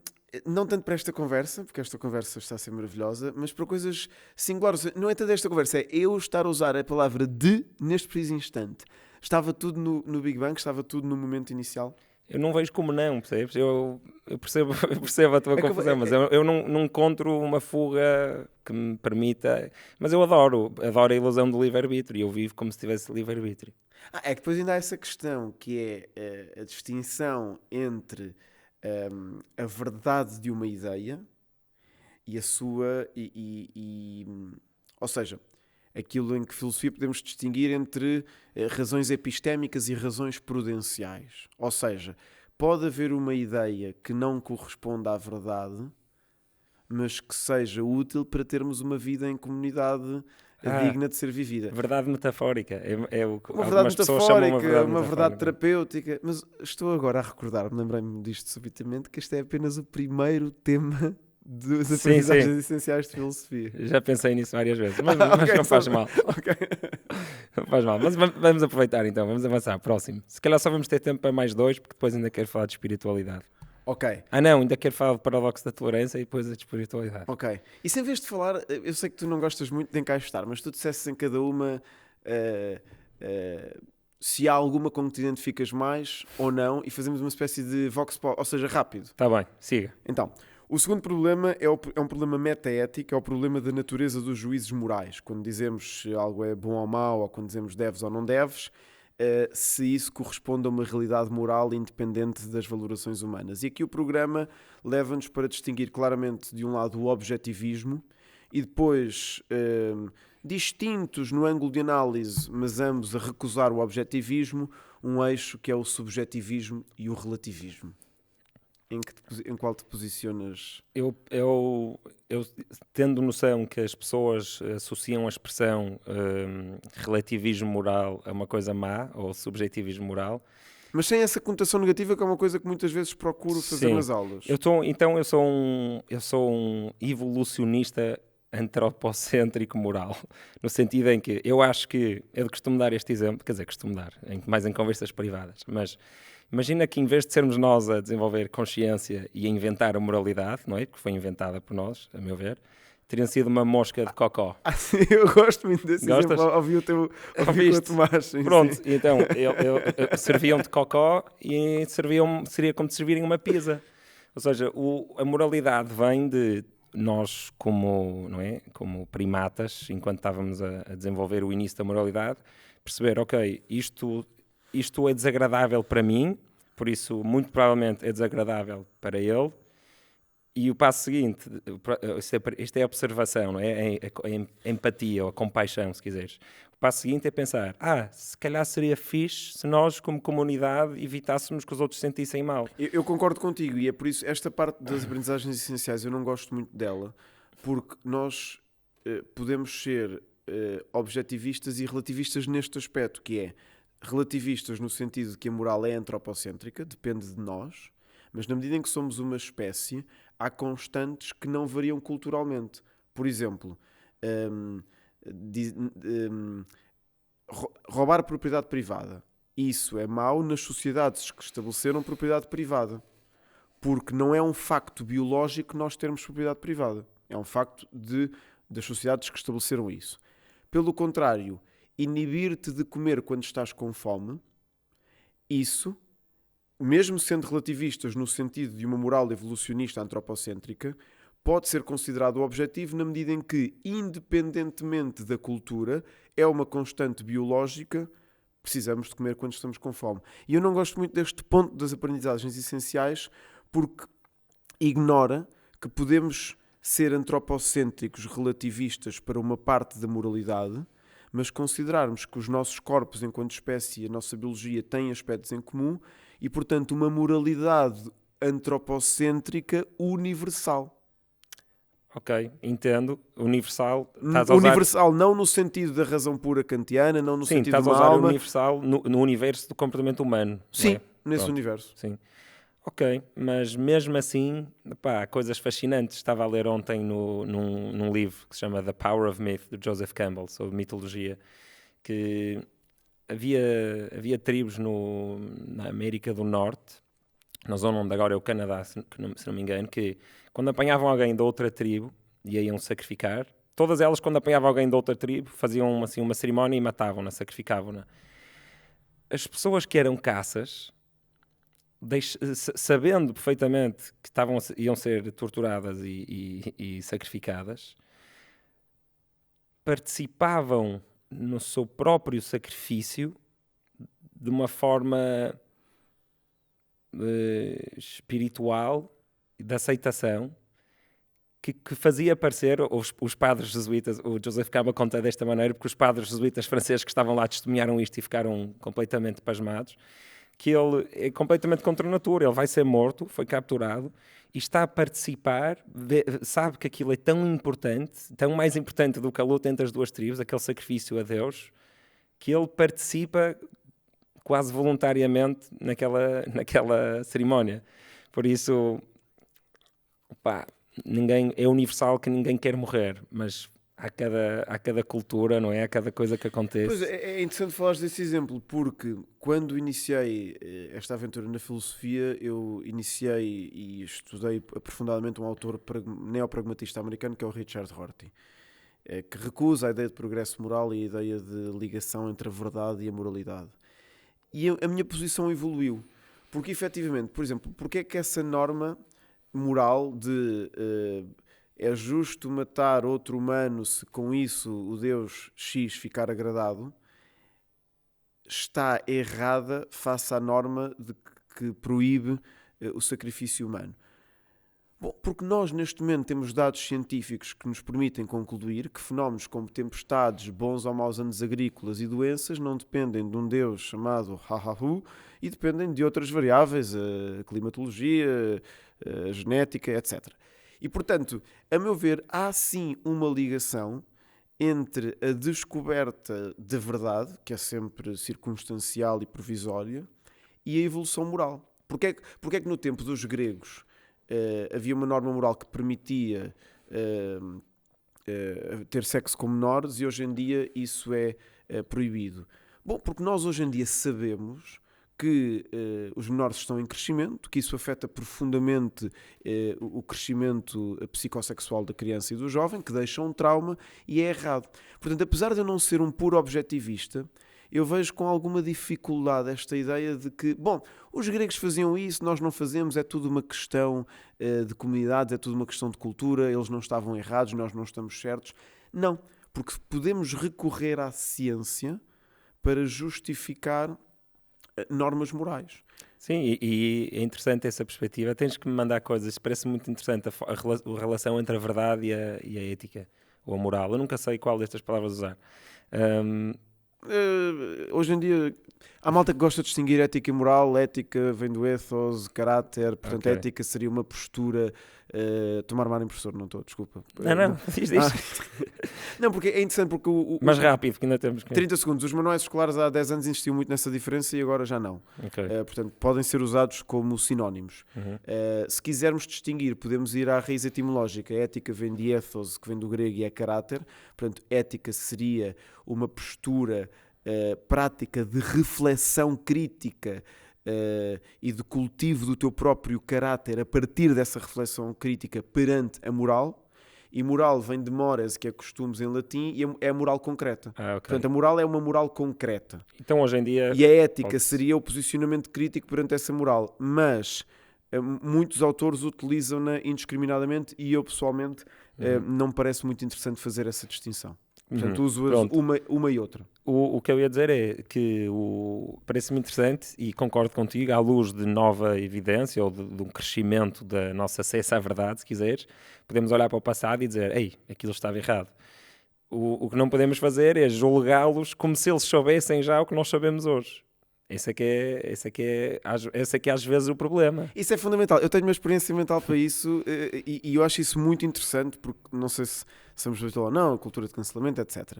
Que é, eu tenho mixed feelings em relação à cultura de cancelamento, não a subscrevo, não a pratico, não apelo ao cancelamento de ninguém, mas também não caio nesta ideia de que um comediante pode assediar sexualmente pessoas com quem trabalha e nós não temos o direito de reclamar. Agora, o que me parece absurdo é o cancelamento do passado. Porque quando tenho este debate é uma coisa em que pensei que é esta. Imagina que de hoje para amanhã se evidencia que as vacas podem falar. Há um tipo de Dr. Dolittle e conversam connosco. E não comer carne de vaca, em vez de ser uma prática minoritária, passa a ser uma prática maioritária e obrigatória. As vacas passam a ter um estatuto parecido ao humano porque nós encontramos uma maneira de comunicar com elas e propor comer carne de vaca fica equivalente daqui a 200 anos canibalismo. Sim, ao canibalismo ou propor um genocídio. E imagina que tu e eu comemos carne de vaca hoje e escrevemos uns livros. E daqui a 200 anos, os nossos livros são eliminados das bibliotecas por nós termos feito algo que sim, é verdade, que hoje já há malta a dizer para não comeres, hoje já há malta a defender isto, mas não é uma descoberta propriamente dita. Sim, e, mas portanto, isso está a acontecer. Está a acontecer. Mais uma vez aqui voltamos ao início. Eu acho que é importante contextualizar. Eu acho que tive uma experiência muito pessoal com isto. A minha primeira escola de colocação pública foi em Alcochete, que é, penso que Dom Manuel I lá nasceu, e Dom Manuel I é uma figura muito importante lá. E é genericamente uma figura importante do nosso país. É também devido, não tanto ao seu antijudaísmo, porque ele não o era genuinamente enquanto pessoa, mas a querer agradar os reis de Espanha, é ele que assina o decreto de expulsão dos judeus portugueses. E eu estava em Alcochete, estava no último dia de aulas, fui fazer uma caminhada para me despedir daquele ano letivo, para me despedir da localidade, e vi aquela estátua. E vi todas as estátuas. E pensei, eu como português, que sou português, eu gosto muito do nosso país, sou, no bom sentido da palavra, sou patriota, um patriotismo constitucional, um patriotismo narrativo, mas considero-me português, convictamente e de coração. Será que eu, enquanto homem português, mas simultaneamente de ascendência judaica, gostaria que esta estátua fosse derrubada? Não. Mas não me importaria, por exemplo, que houvesse um aparelho crítico, um painel, alguma sinalização de que, ok, este rei fez coisas muito boas, mas também fez algo que foi negativo não apenas para os judeus, mas também para Portugal, que foi perder toda a inteligência judaica daquela época. Spinoza poderia ter sido português. Estás a dizer que os judeus são mais inteligentes que os outros? Não estou a dizer. olha que não. Não estou todo a dizer isso. Não, mas é um facto que se perdeu, que a Inquisição... mas não apenas judeus, por exemplo, muitas das mulheres que eram condenadas por bruxaria eram mulheres que simplesmente estavam a fazer algo de diferente, perdeu-se inteligência, no fundo qualquer fenómeno totalitário de repressão do outro. Quem é que é o outro que principalmente é reprimido? Aquele que pensa diferente, aquele que faz diferente. É o negacionista. E portanto, voltando ao tema do início, a contextualização parece-me fundamental. Não se trata agora de não vamos criticar figuras do passado, não, vamos criticá-las, mas em vez de derrubar uma estátua, que tal pôr ao lado outra estátua? Que tal pôr ao lado uma placa que explica e enquadra? A não ser casos extremos, não é? A não ser casos de genocidas e ditadores, que essas estátuas sim devem ser derrubadas, não devemos simplesmente fazê-lo. Depois até onde é que se para, não é? Vamos mudar todos os nomes das ruas em Lisboa, há ruas em Lisboa com nomes de figuras do Estado Novo, não é? Ou seja, vamos mudar todos os nomes de ruas. Ou o número de placas. Eu estava agora a imaginar essa estátua. Imagina que faziam isso nessa estátua, por uma placa a falar do que ele fez em relação a expulsar os judeus e as bruxas, pronto. E depois, daqui a 100 anos, descobrimos que as vacas falam. Então temos que pôr outra placa porque ele comia vacas. Depois, passado 1000 anos, descobrimos outra coisa qualquer. Vamos estar sempre a acrescentar placas. Mas isso parece-me interessante. Sim, não me digo que não, mas estava a fazer esse exercício. A ideia, entre a ideia acrítica de glorificar o passado, o nosso passado é intocável, e a ideia do derrube, que são duas ideias em certo sentido simples, nada fazer ou derrubar. A mim parece-me interessante esta ideia da permanente recontextualização, porque nos levará ao permanente diálogo. Que placa colocar, que placa não colocar, como é que contextualizamos, de que modo fazemos essa contextualização, quem é que a faz. Portanto, a via da recontextualização, sem aqui propor verdades absolutas ou soluções terminadas, é a reflexão que tenho feito no sentido de um caminho intermédio entre a glorificação do passado e a ideia de repente, derrubar a estátua do Churchill, que basicamente lutou por uma Europa livre, só porque efetivamente foi, e não devia ter sido, mas foi num tempo em que muitos eram colonialista. Entre derrubar o Churchill ou glorificar o Churchill, podemos fazer a contextualização do Churchill e sobretudo, como penso que tu dizes, com uma certa disponibilidade para a troca de razões, sem dizer a quem não quer derrubar o Churchill que é um colonialista atroz e sem dizer a quem gosta muito do Churchill ou quem quer derrubá-lo que é um revolucionário impiedoso. Portanto, a mim parece-me que o clima intelectual também tem de diminuir um pouco no sentimento e aumentar na racionalidade. Uhum. Trouxeste aí um livro que eu desafiei o David a trazer-me qualquer coisa nova que eu ainda não saiba sobre polarização, e queres falar do livro que trouxeste?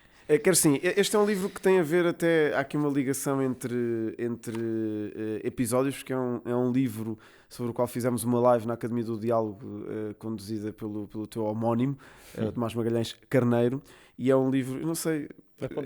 Para aquela? Mais alto, em frente à cara mesmo. Ok, este momento está a ser... Eu acho que isto é a definição de cringe, pelo menos para mim. Estou a sentir que estou no preço certo. Mas bom... Lenka Ehrlich. O Byung-Chul Han é um autor amplamente produtivo, é muito interessante, é um crítico filosófico do capitalismo digital.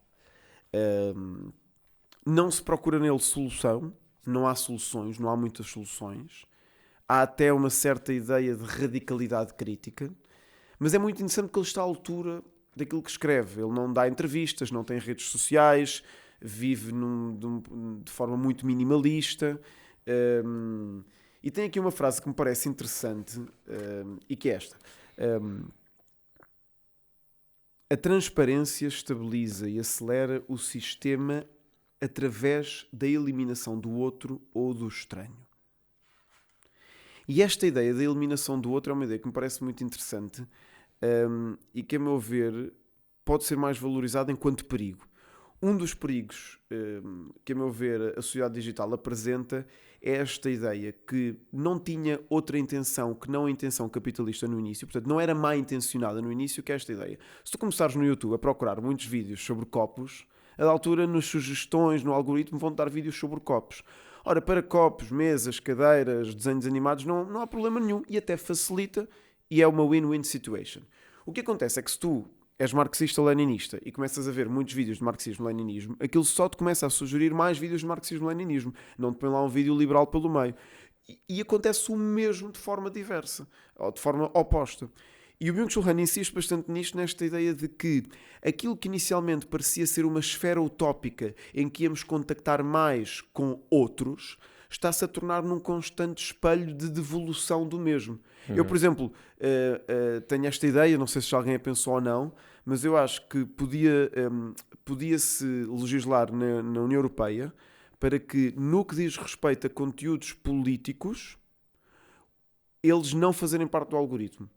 Ou seja, não te poderem ser dadas sugestões de conteúdos políticos e ideológicos baseados no que tu viste, ou então o algoritmo, tu vias um vídeo pró-capitalista e o algoritmo ia buscar um vídeo oposto, e o vídeo que ele te sugere a seguir seria um vídeo de um comunista a criticar o capitalismo.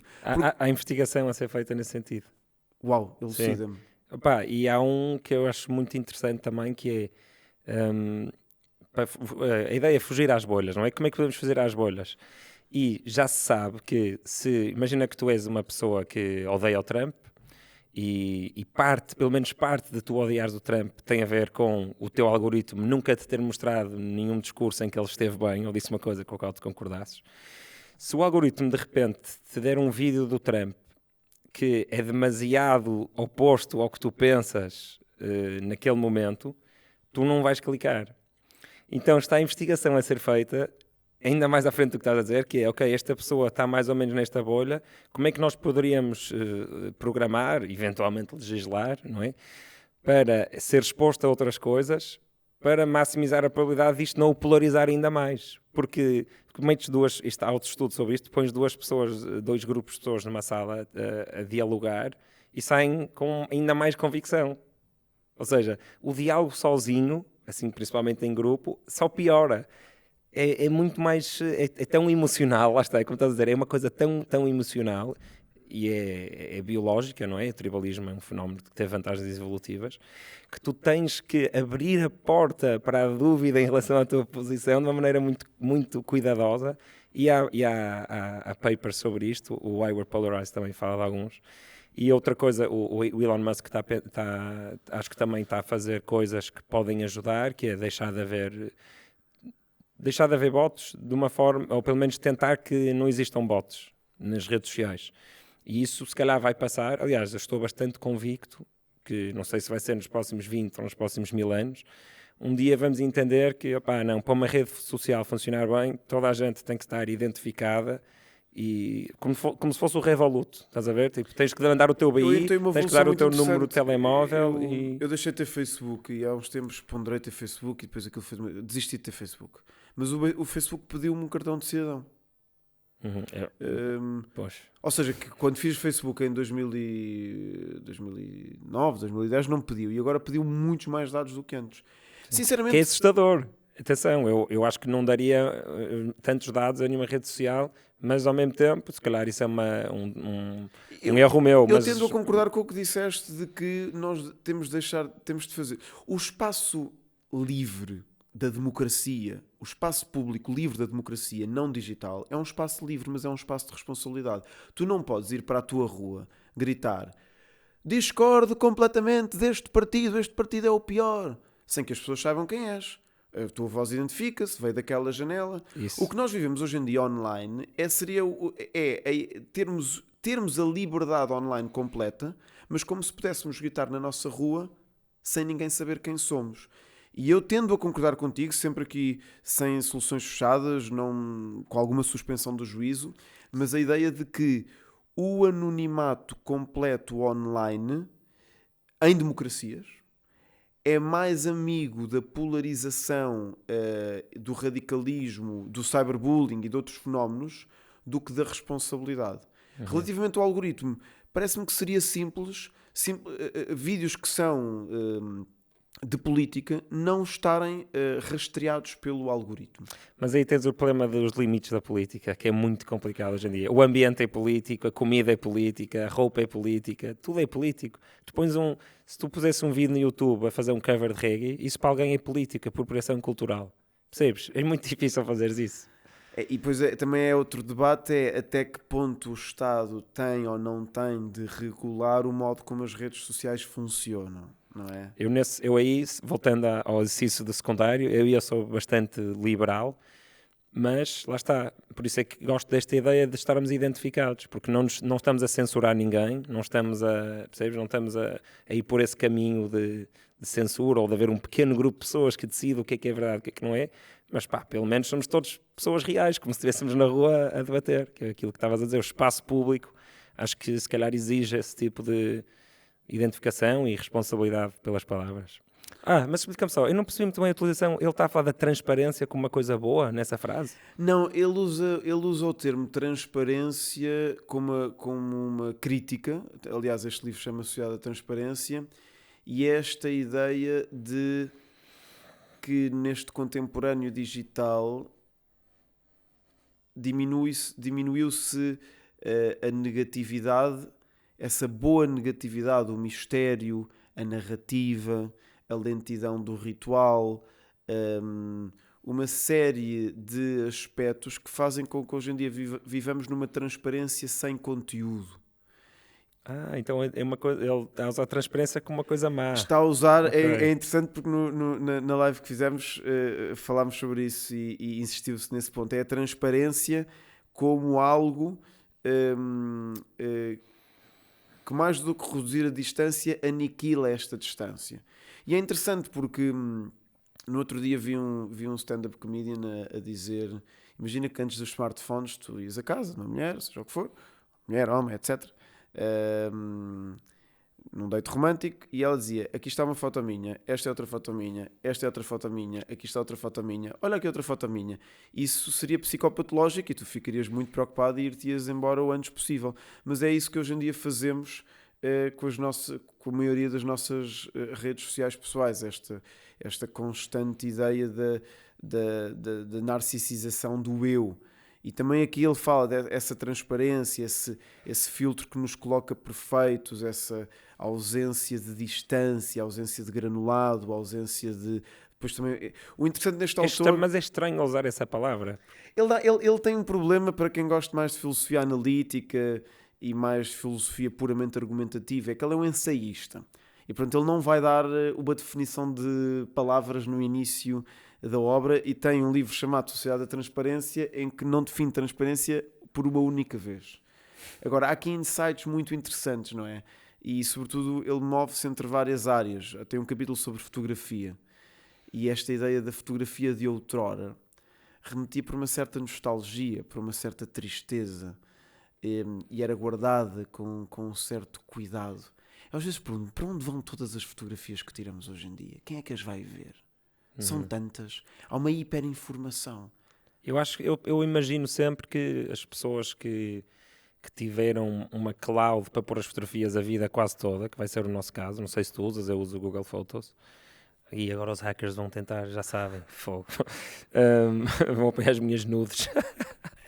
Não, mas eu imagino-me, se um dia estiver tipo num leito da morte, imagino-me a ir ao meu Google Photos a ver tipo a minha vida, e já estive a pensar no seguinte: imagina o que é que vai acontecer ao meu Google Photos, que vai ter as fotografias quase todas da minha vida, daqui a 5 gerações.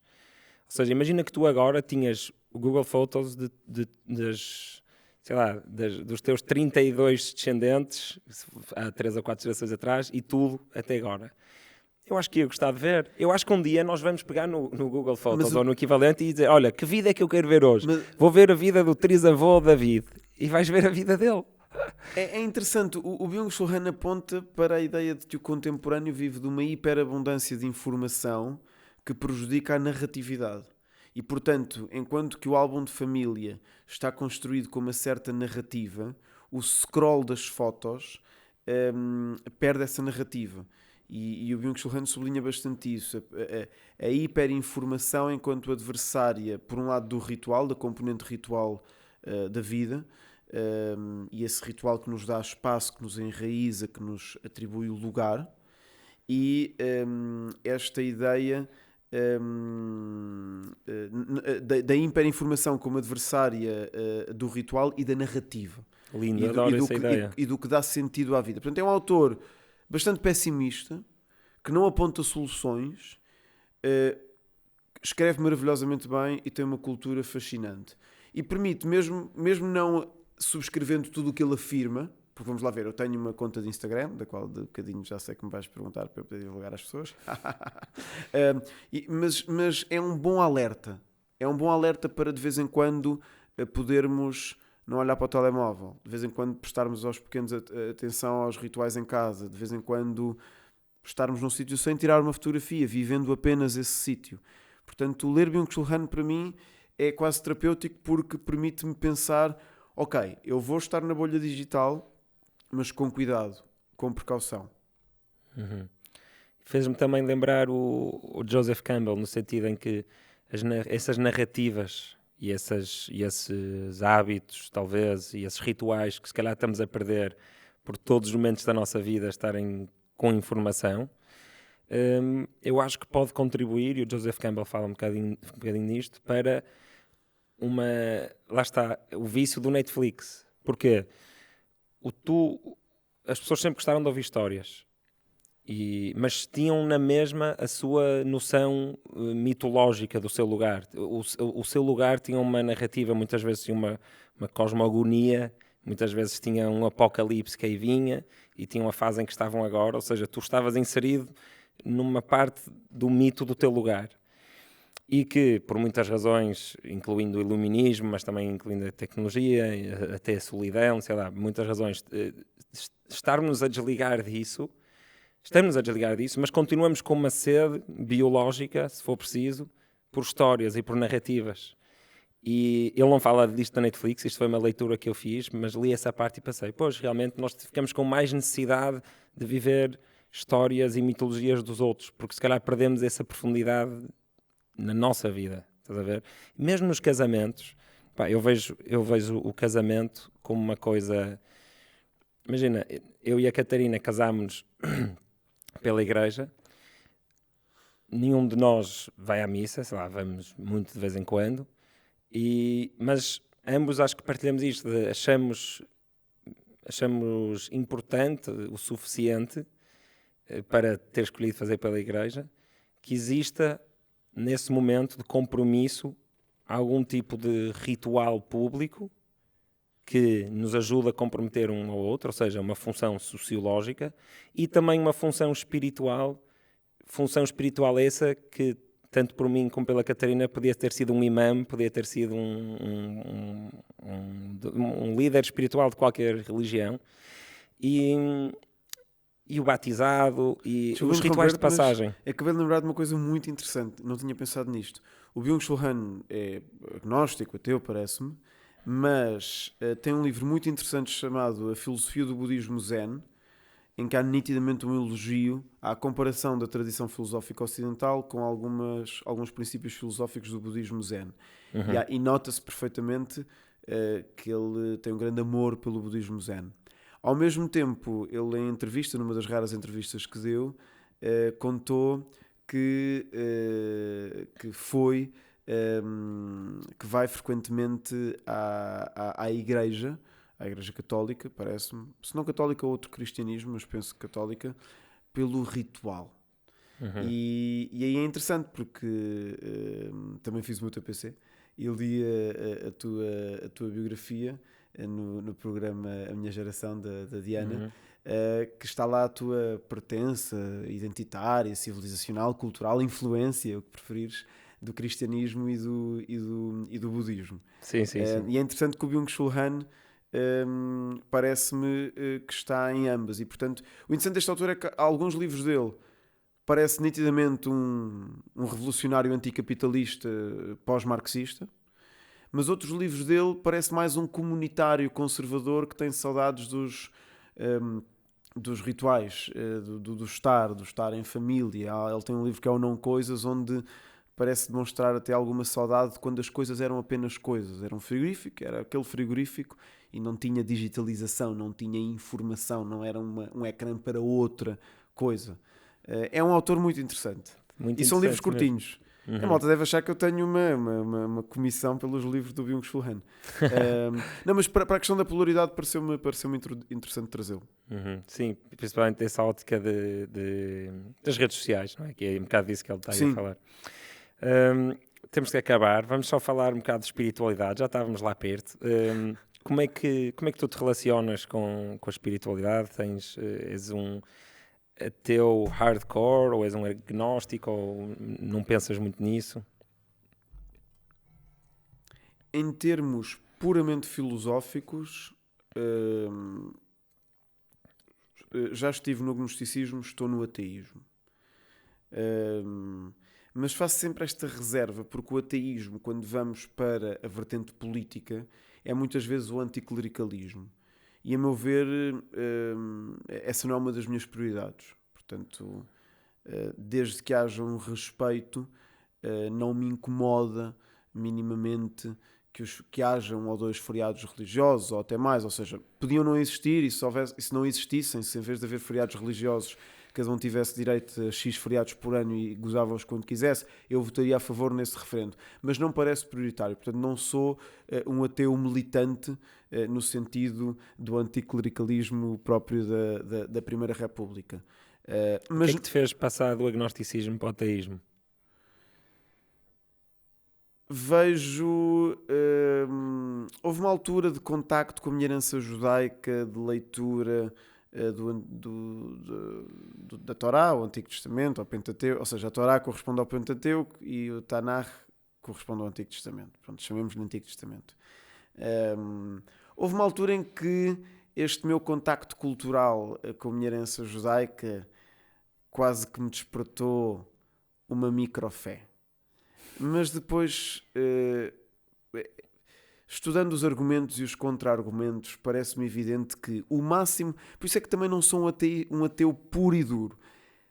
O máximo que eu admito como racionalmente possível é uma força inicial inexplicável e para lá da física, o Deus do estoicismo. É o máximo que eu admito como possível. Uma força cósmica que garanta a harmonia a longo prazo da natureza, que é a própria natureza, e que criou o mundo sendo ela a própria parte do mundo. O Deus do estoicismo, o Deus de Spinoza, uma espécie de panteísmo. Sim. Portanto, então não és ateu, meu. Ateu, meu. Mas é que a discussão do ateu versus o teísmo está muito inserida num teísmo que é o monoteísmo. Ok. Não era nesse sentido que eu estava a perguntar. Isto levanta aquela questão que falaste com o Tomás, que é a necessidade de esclarecimento de conceitos, que Sim, é muito interessante. Sim, é tramado. Mas depois perguntam assim, mas és panteísta, mas esse Deus é o quê? Este Deus é a natureza, são as leis da natureza. Vais perguntar a um crente, a um teísta convicto, e ele dir-te que isso é um ateísmo. É muito interessante, porque para um teísta convicto, a ideia de que Deus é natureza e Deus é apenas as leis da natureza a autorregular-se com uma intencionalidade inicial, para um teísta, isso é ateísmo. E não, atenção, olha que acho que não. Acho que pode ser uma ideia herês, mas acho que as pessoas sabem que um ateu é uma pessoa que não acredita. E só esclarecer isto, que é, eu admito isso como possível. Não tenho essa crença. Portanto, a ideia de um Deus único, omnipotente, omnipresente, omnisciente, se preferirmos, transcendente, a ideia, o Deus do judaísmo teísta, o Deus do Islão, o Deus do cristianismo, esse Deus, com todo o respeito, parece-me firmemente que não existe. Okay. Também não sou estritamente ateu por uma questão, que é verdade que as religiões são uma grande potencial de mal, mas, e Stuart Mill, agnóstico, mas de influência cristã, fala disto, eu gosto muito do Stuart Mill, também podem ser uma grande força do bem. Dou um exemplo, o catolicismo. Eu acho que é o contrário. Eu acho que, sei lá, vês... antes de dizer o que vou dizer, qualquer organização tem capacidade de maldade, não é? Principalmente se crescer muito, como as religiões crescem. Mas eu vejo na história da espiritualidade humana, que foi manifesta muito através de religiões, muitas das quais também se aproveitaram para controlar as pessoas e tudo mais que nós sabemos, mas eu vejo isso como uma coisa claramente positiva na história, que trouxe imenso significado à vida das pessoas, ajudou muito moralmente e que também teve coisas más. Não vejo como uma coisa má que também teve coisas boas. Eu, numa escala utilitarista que sei que vês com alguma simpatia, eu vejo, por exemplo, o sofrimento atroz e intenso que deve ser queimado vivo no Terreiro do Paço. Portanto, vamos pôr numa balança. Sim, mas isso aconteceu com ideias iluministas, como o nazismo, como o comunismo, isso acontece com qualquer ideia. O facto de chamares ao nazismo uma ideia iluminista levaria aqui um longo debate. Mas, atenção, o que eu estava a querer dizer é que também não me considero estritamente ateu, porque, a meu ver, a maior parte dos ateus diz que a religião é prejudicial para a humanidade e a nossa sociedade ideal é uma sociedade não religiosa. Eu sou mais contextualista, vamos analisar cada contexto. Na Idade Média seria importante termos tido uma sociedade menos religiosa para o Giordano Bruno não ser queimado em público? Sim. Hoje em dia, por exemplo, se olhamos para o que o catolicismo é em termos sociais, é verdade que agora nem tanto, mas até há 10, 15 anos era uma grande força de bloqueio para ideias progressistas como o casamento LGBT, o casamento entre pessoas do mesmo sexo e outras causas LGBT, mas a verdade é que também a quantidade de organizações de apoio aos mais favorecidos que há no seio do catolicismo são muito significativas. Portanto, eu diria, numa ótica muito pragmática e muito baseada no utilitarismo, para avaliar a utilidade e para avaliar em termos éticos a presença de um determinado grupo religioso, temos de ir avaliar em concreto o que é que está a ser feito por esse grupo religioso naquele tempo. E esta visão não é a visão, diria eu, de muitos ateus, que é mais anticlerical. Portanto, eu diria filosoficamente ateu, mas no sentido mais político, não considero a religião um adversário político e não sou um ateu militante. Portanto, diria ateu, cético, não militante. E mas se tu não tens a certeza se existe ou não esse panteísmo, porque é que a definição de agnóstico, corrijo-me se eu estiver errado, não é precisamente essa de não sei, se calhar existe. Eu acho que um ateu é uma pessoa que tem quase fé que não existe absolutamente nada para além da física. Eu diria o seguinte, se tu me perguntares assim, David, nós vamos sair daqui do estúdio e lá fora está a Georgina. Bom, eu diria, eu não tenho a certeza de que não estará. Quer dizer, este exemplo é demasiado rebuscado. Não, mas acho que sabe perceber. És um ateu com uma janelinha assim, mínima. Saímos do estúdio e está ali um bulldozer no meio da rua. Bom, eu diria, eu estou grandemente convicto de que não há esse bulldozer. Eu não tenho a certeza. Embora relativamente ao Deus bíblico há um problema que, a meu ver, nunca foi bem respondido, que é o problema do mal. É muito simples, que é, se existe Deus, portanto, se existe um Deus simultaneamente omnipotente e sumamente bom, como é que existe o mal?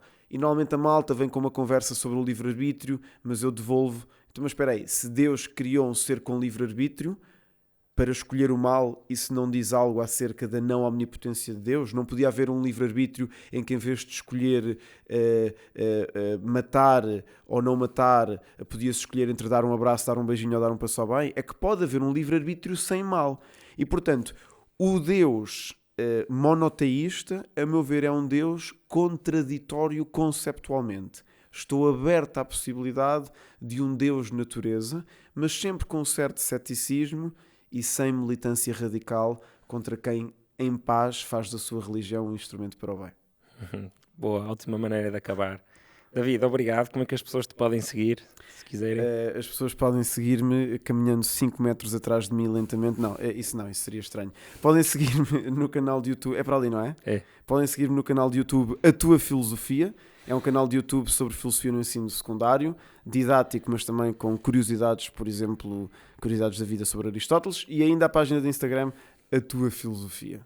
Espetacular, sigam. Por nós hoje é tudo. Não se esqueçam de subscrever, comentar, dar um like. Se quiserem tornar parte do projeto, tornem-se mecenas.